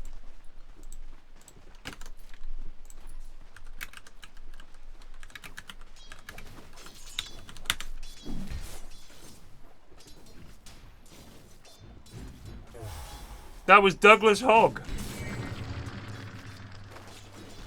In 2009, during the row over MP expenses, The Daily Telegraph alleged that Hogg had submitted and was paid a claim form including more than £2,000 for the moat around his county estate in Kettlethorpe Hall. Incredible. Yeah. But the richest kids by far were the Chinese kids, because their parents would like send them to the UK and then they'd like board for 1 year and then they'd buy them a house in London, like a nice house in London. Yeah. And things like that. They were crazy. I do wonder why London. We have a very good educational reputation around the world. But do you think it's a history thing where they're like, ooh, London, that's prestigious? I think the premise behind the schools that use Dulwich College's name abroad is that it's going to be a UK education based on the teachings of the very famous Dulwich College School. And then those parents think, okay, well, they can keep doing it if they go to London and board at Dulwich. Right. That's the idea anyway. Little do they know, we don't do any fucking anything with those schools. No idea what goes on there. They just use our name.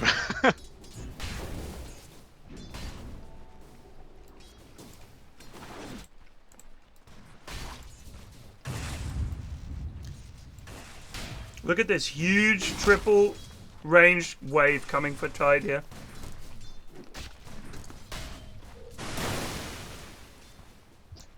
Never spent much time near the ocean. That was good. Kept it away from the tower. Yeah, he's basically playing this lane against Ursa as well as you can for these early levels. He's not letting the stacks get up too high, and he's got the wave in his favor. I mean, part of that is Fex has used all his mana just sticking Q on with level 1 Thunderstrike. Yeah, which is like 35 damage 4 times. So you could just click people a few times and pretty much get the same effect.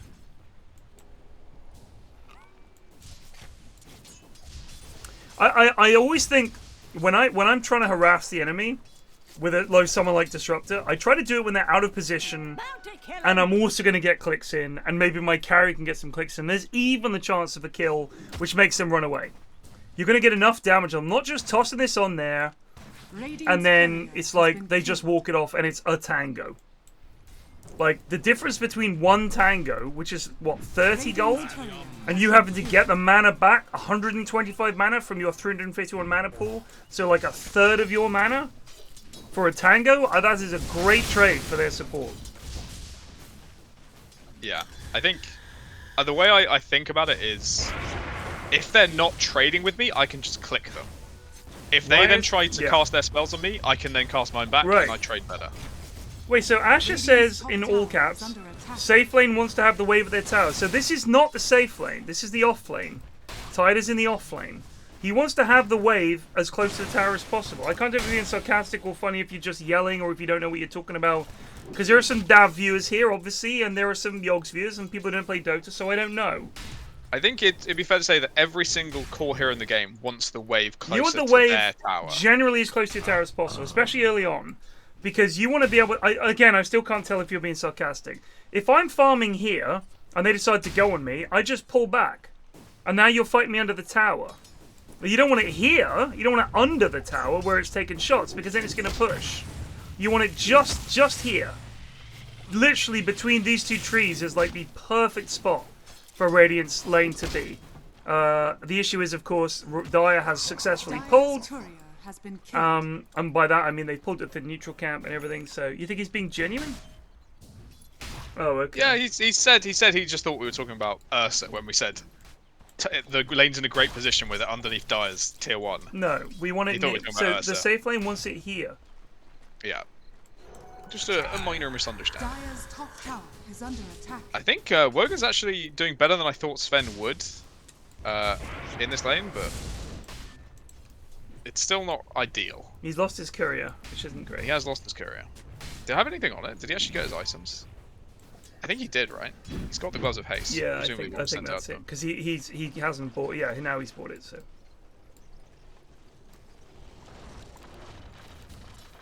He's got 21 last hits. Ursa has 13, so he is having more fun.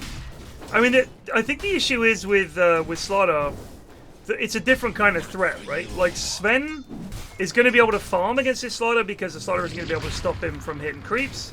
The difference with Tide is he can take your damage away and deny creeps, so it's a different threat. The threat against Slardar and Grimstroke is you might die. The threat with Tide is I might not get any last hits here. He's getting fucking absolutely clobbered by this Slardar. That's the issue with Slardar, is he's going to do this to you.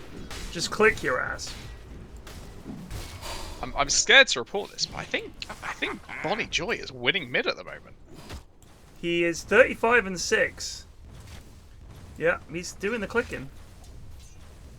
He's got bottle double Wraithband. I mean, I'd like it if he went for some kind of boots, but if he just goes straight Diffusal Blade, Zeus will fucking die. Yeah. Zeus is now down here.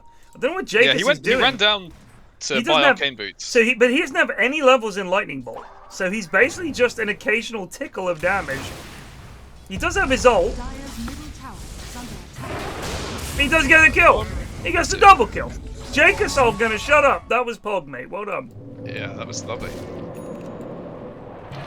And that was just a very, like, pleasant rotation to make, right? He gets the Rune Bot, B, he goes to pick up his Arcane Boots, and then he just wanders in, gets a double kill, and then can meander back. Yeah. He even picks up a Bounty Rune on the way back. Just a profitable use of time. Now, given that he's losing mid, that's one way. You put pressure on the opposing mid, like, yeah, you're winning mid, bud, but I just got a double kill and I killed your carry, so enjoy that.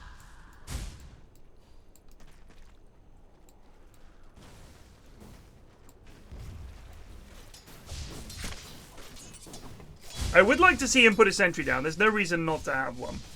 Especially because he hasn't leveled his Zeus, W. You should put a sentry down. Well, he hasn't leveled his. Yeah, he hasn't even leveled the W, so yes, he definitely should. He's bought one, so he's agreed. He's stream sniping, that's fine. Katie's yelled down, Jake, Ted says to get a sentry down for me. She's paused. Alright, Katie, yeah, no, I'll do that. Pause Revenge of Kings. I haven't watched episode 78 yet. No, you want to as well? It's great. It's so good. Yeah, it's all good. I don't know why people didn't like it. He's got no soul. Direct quote. Pyrion has no soul because it doesn't like an anime. To be honest. He's absolutely correct. I have more of a soul than most of you idiots, that's for sure.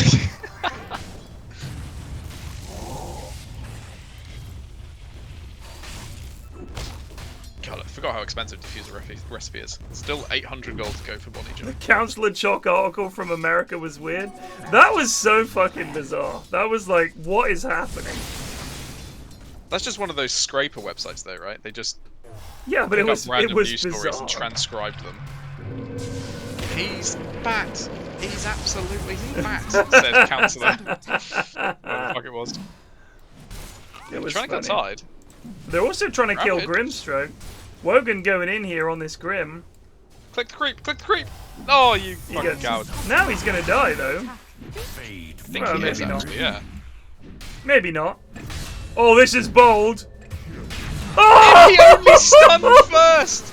If only he stunned first! That would have worked. Jacobs with another double kill. This can't be good.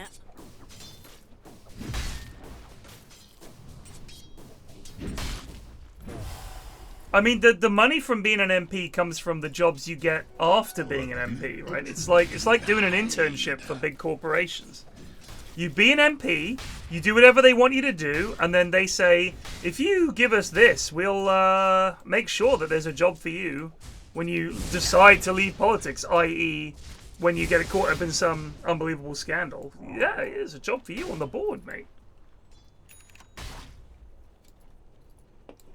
That's exact. Not all of them, Bob. Is Bob going to move to London? I mean, if you want to make a lot of money as a lawyer, you do. Yeah, but I'm saying I'd love it if Bob came to London. We could I think he would if he get the opportunity. Come out, Bob. Come out with me in London. We are fucking bands.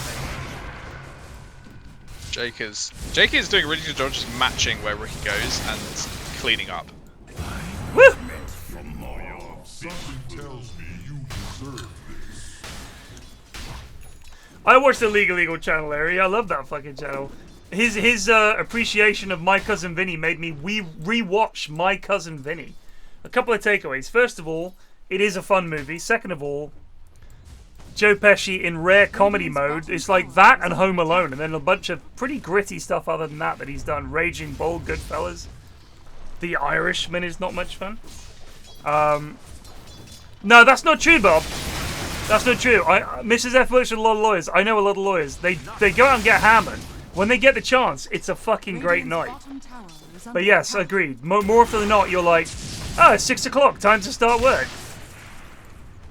Pog Daddy is giving Wogan the rundown here. I think that with the piggy, though, the piggy speed, he's going to be fine. He's even going to look to turn it, but... Marissa Tomei in that movie, she won an Oscar for Best Supporting Actress for that movie. I think she'd win an Oscar for being hottest woman on film for that movie, because holy shit. Marissa Tomei is gorgeous at the best of times. She was great in that. Oh, they kill Zeus. That's really interesting. So Ricky kind of like vanishes into nothing when he's tricked to the trading, but the Inkswell still pops from where he's standing. Because Grimstroke got that kill with the Inkswell. I hadn't thought about that.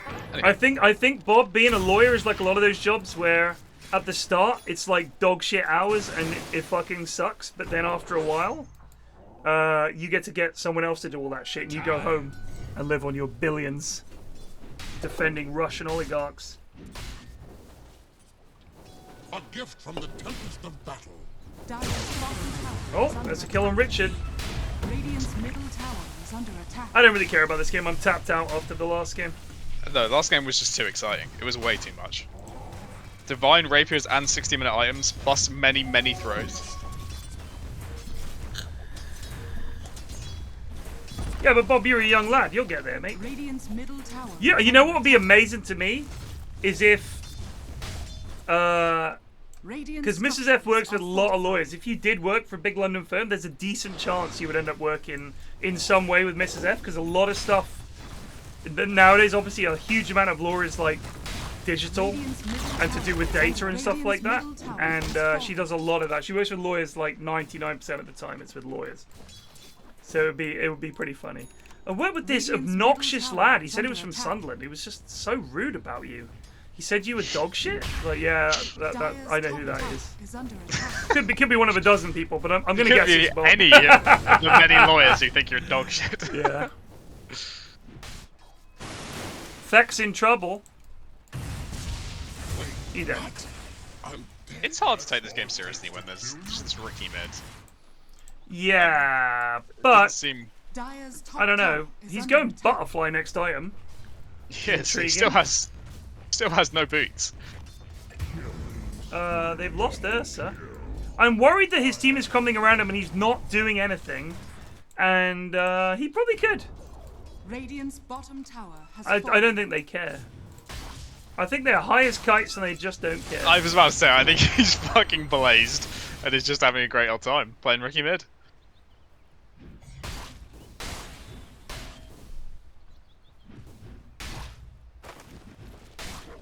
Dire's middle tower is under But Wogan's still getting absolutely bloody top. He's still top on farm though. He's top on CS, but you actually look at his net worth. Oh, let's have a look. It's well below Sliders. Okay.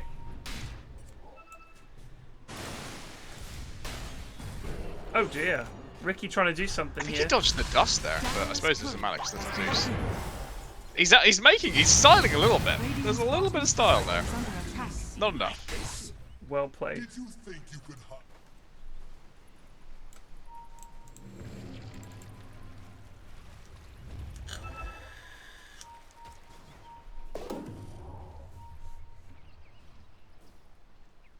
VR focused episode of Murder She Wrote? I haven't seen it. That sounds amazing.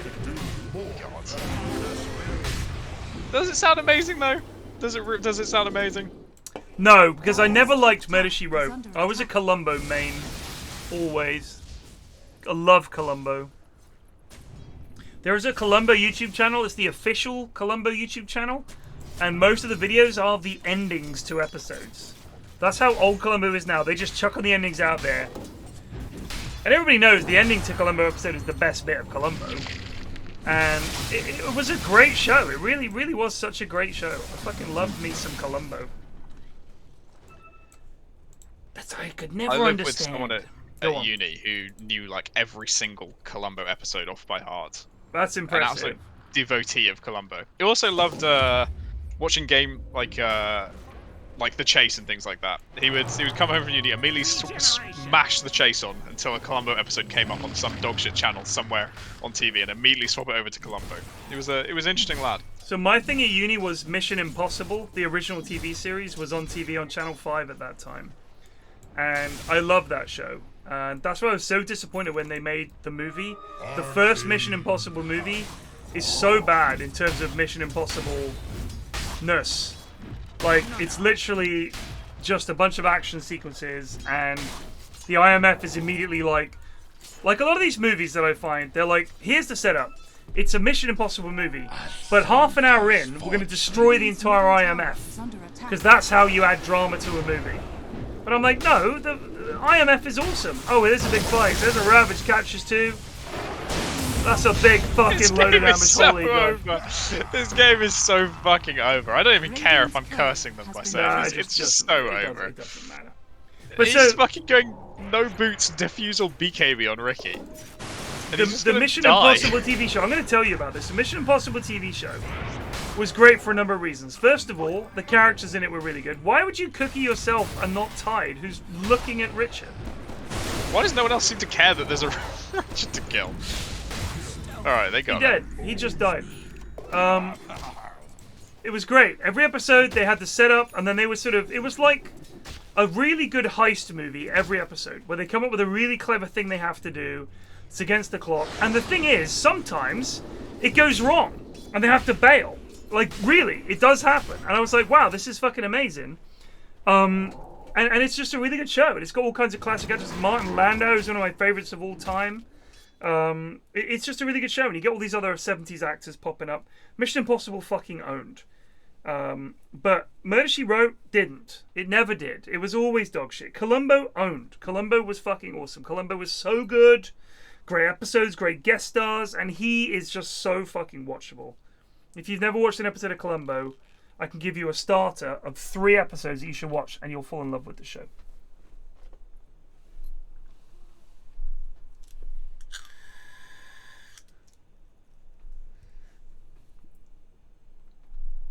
Avengers, me and Mrs. F used to watch the Avengers, the original TV show, way back in the day.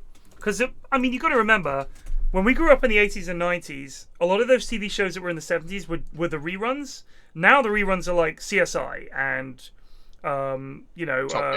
Top Gear and stuff like that. Stuff made in the 90s and noughties. So a lot of those classic shows that were made in the 60s, 70s and 80s were then rerun in the 80s and 90s. When I was a kid, the fucking Laurel and Hardy cartoon was a rerun. All the Hanna-Barbera stuff was daytime TV, like regulars, morning TV regulars. Murder, She Wrote is on. Columbo is still on. A lot of it on regular TV. I don't watch terrestrial TV very often. That's the thing. Like, yeah, I don't think I've watched terrestrial TV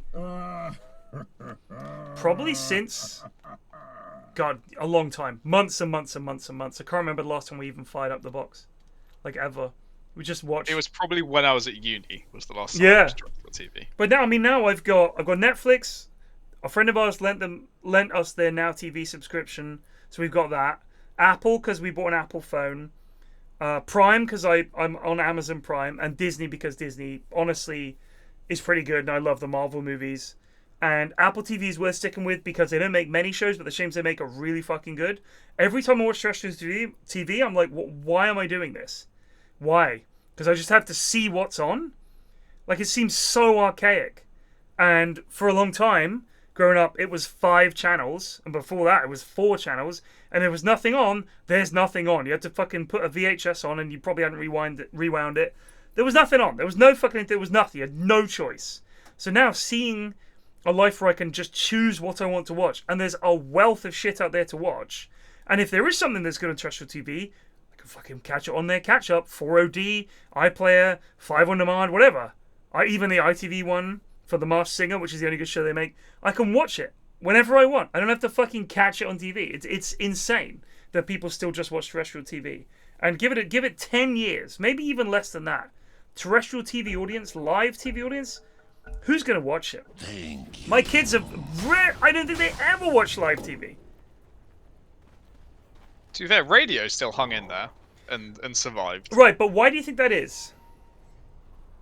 Because Just people in drive. cars. People Yeah. drive, right? And if you're at work, you stick the radio on. And if you're I worked in a warehouse. There are plenty of people that work in factories, warehouses around there. You want to put something on that's inoffensive and that everybody can enjoy. If you put the radio on, even if people don't like it, it's not anybody's fault. It's just on. You know what I mean? You stick a channel on. If there's a song comes on that nobody likes, it's not your fault. It's not any identifiable person's fault.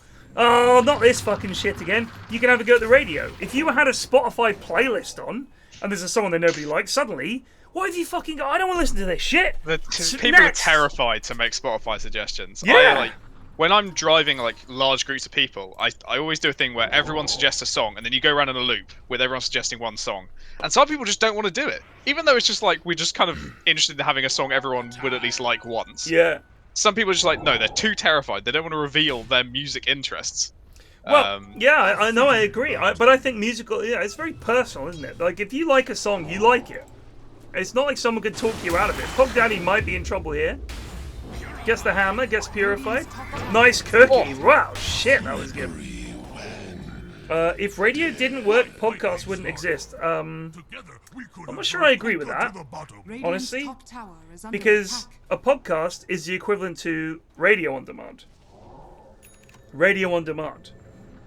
Like, that's what a podcast is. You listen to it when you want, you know what the subject's going to be, you can choose, pick and choose. Actual radio, oh, that is a great ravage, holy shit. Just fucking call it, man. It's so over. But you know they're gonna drag it out to the final bitter moments. He missed every single goop though. Yeah, that was something. Pull you to the bottom. Yeah, Bob's right. We tried to make an NHU playlist where everyone can just add songs to it. Right. And Munt just fucking added so much dog shit. He added, what was, like, Hammy the Hamster song, like 3 times? Just, it's so annoying. Right. You know what I'm going to say. There's no need, I don't even need to say it. This is a Blink Sange Tide. That doesn't give a hoot. He's got the full halberd. What is this Ursa going to do now? Oh, they've got 2 diffusal blades as well. That's neato. I don't know why I'm talking about this raided team as if it fucking matters. We're just waiting for them to call GG. That's all there is. So I'm just saying we should just chat about whatever we want to chat about.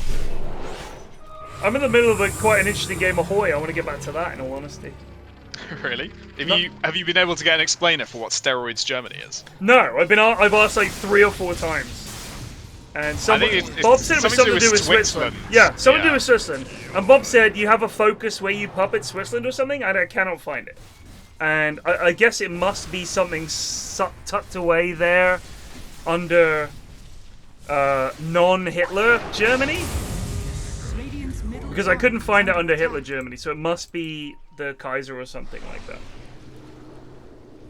I never actually, despite being a pretty big fan of Souls games, I never actually finished Elden Ring. Really? When it initially came out, yeah. I don't know what happened, I just kind of got a bit tired of my character and then didn't want to have to do all the shit that I'd done already. Wow.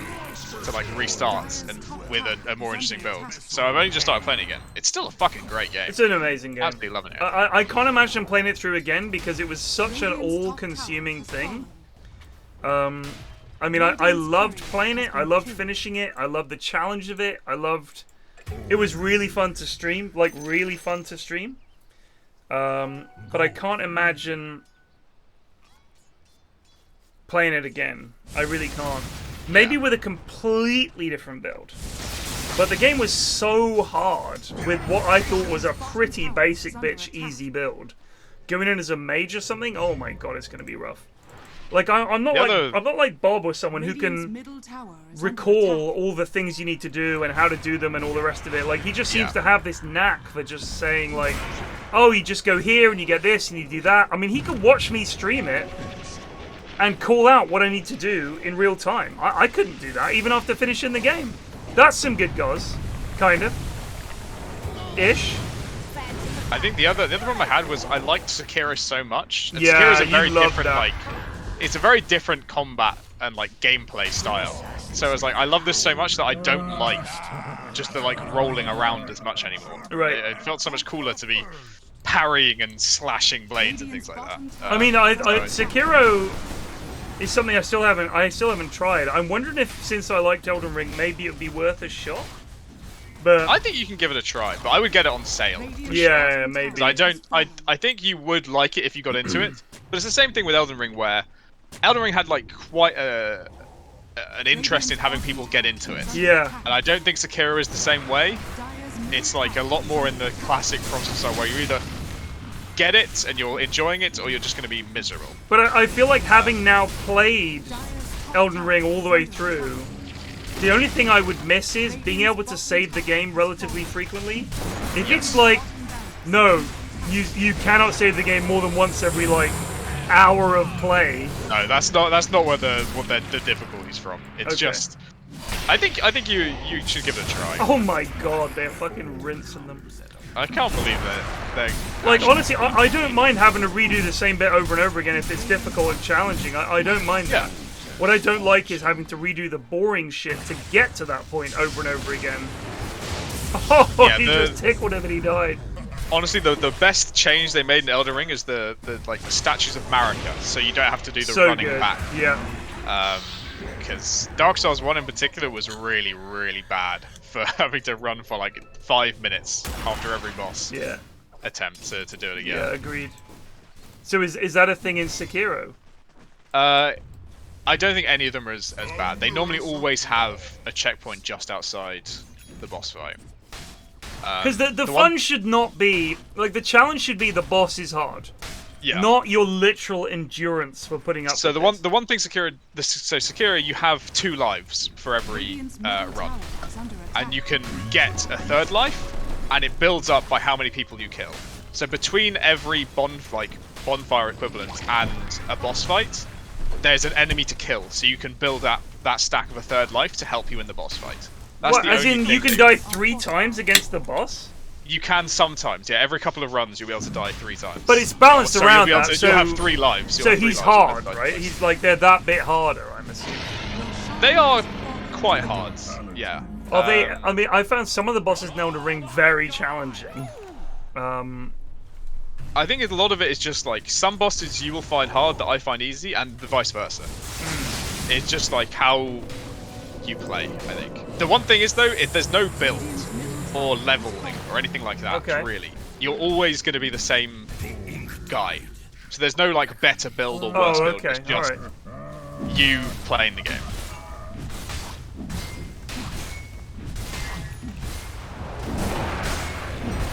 But honestly, if you, a lot of people played Sekiro the entire way through and got to the final boss and gave up. So you may end up there as well.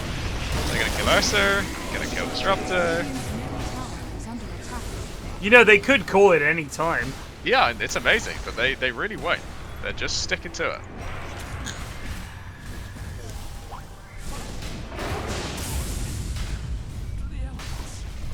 I hope Wogan's team just kind of go for the end, you know? Oh, he called it! He has given the GG thumbs up.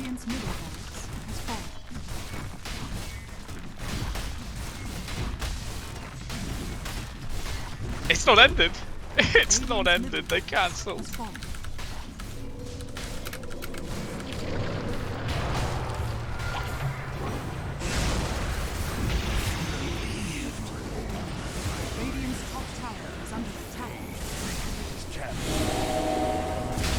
Terrible, says Bonnie Joy.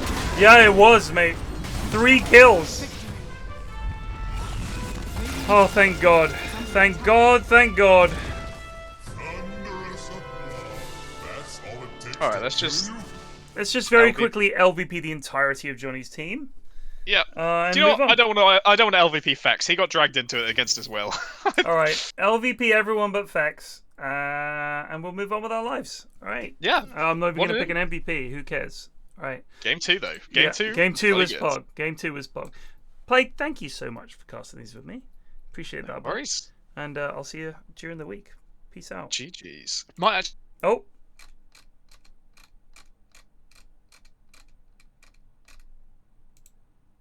Sorry, you were saying something. And we might actually get to play some games now that Goon TI is done. Yes, let's play some Dotes. Let's actually play some Dotes. Yeah, I'm down for that. All right, mate. All right, I'll see you guys tomorrow. Just watch. Take it easy. Peace out.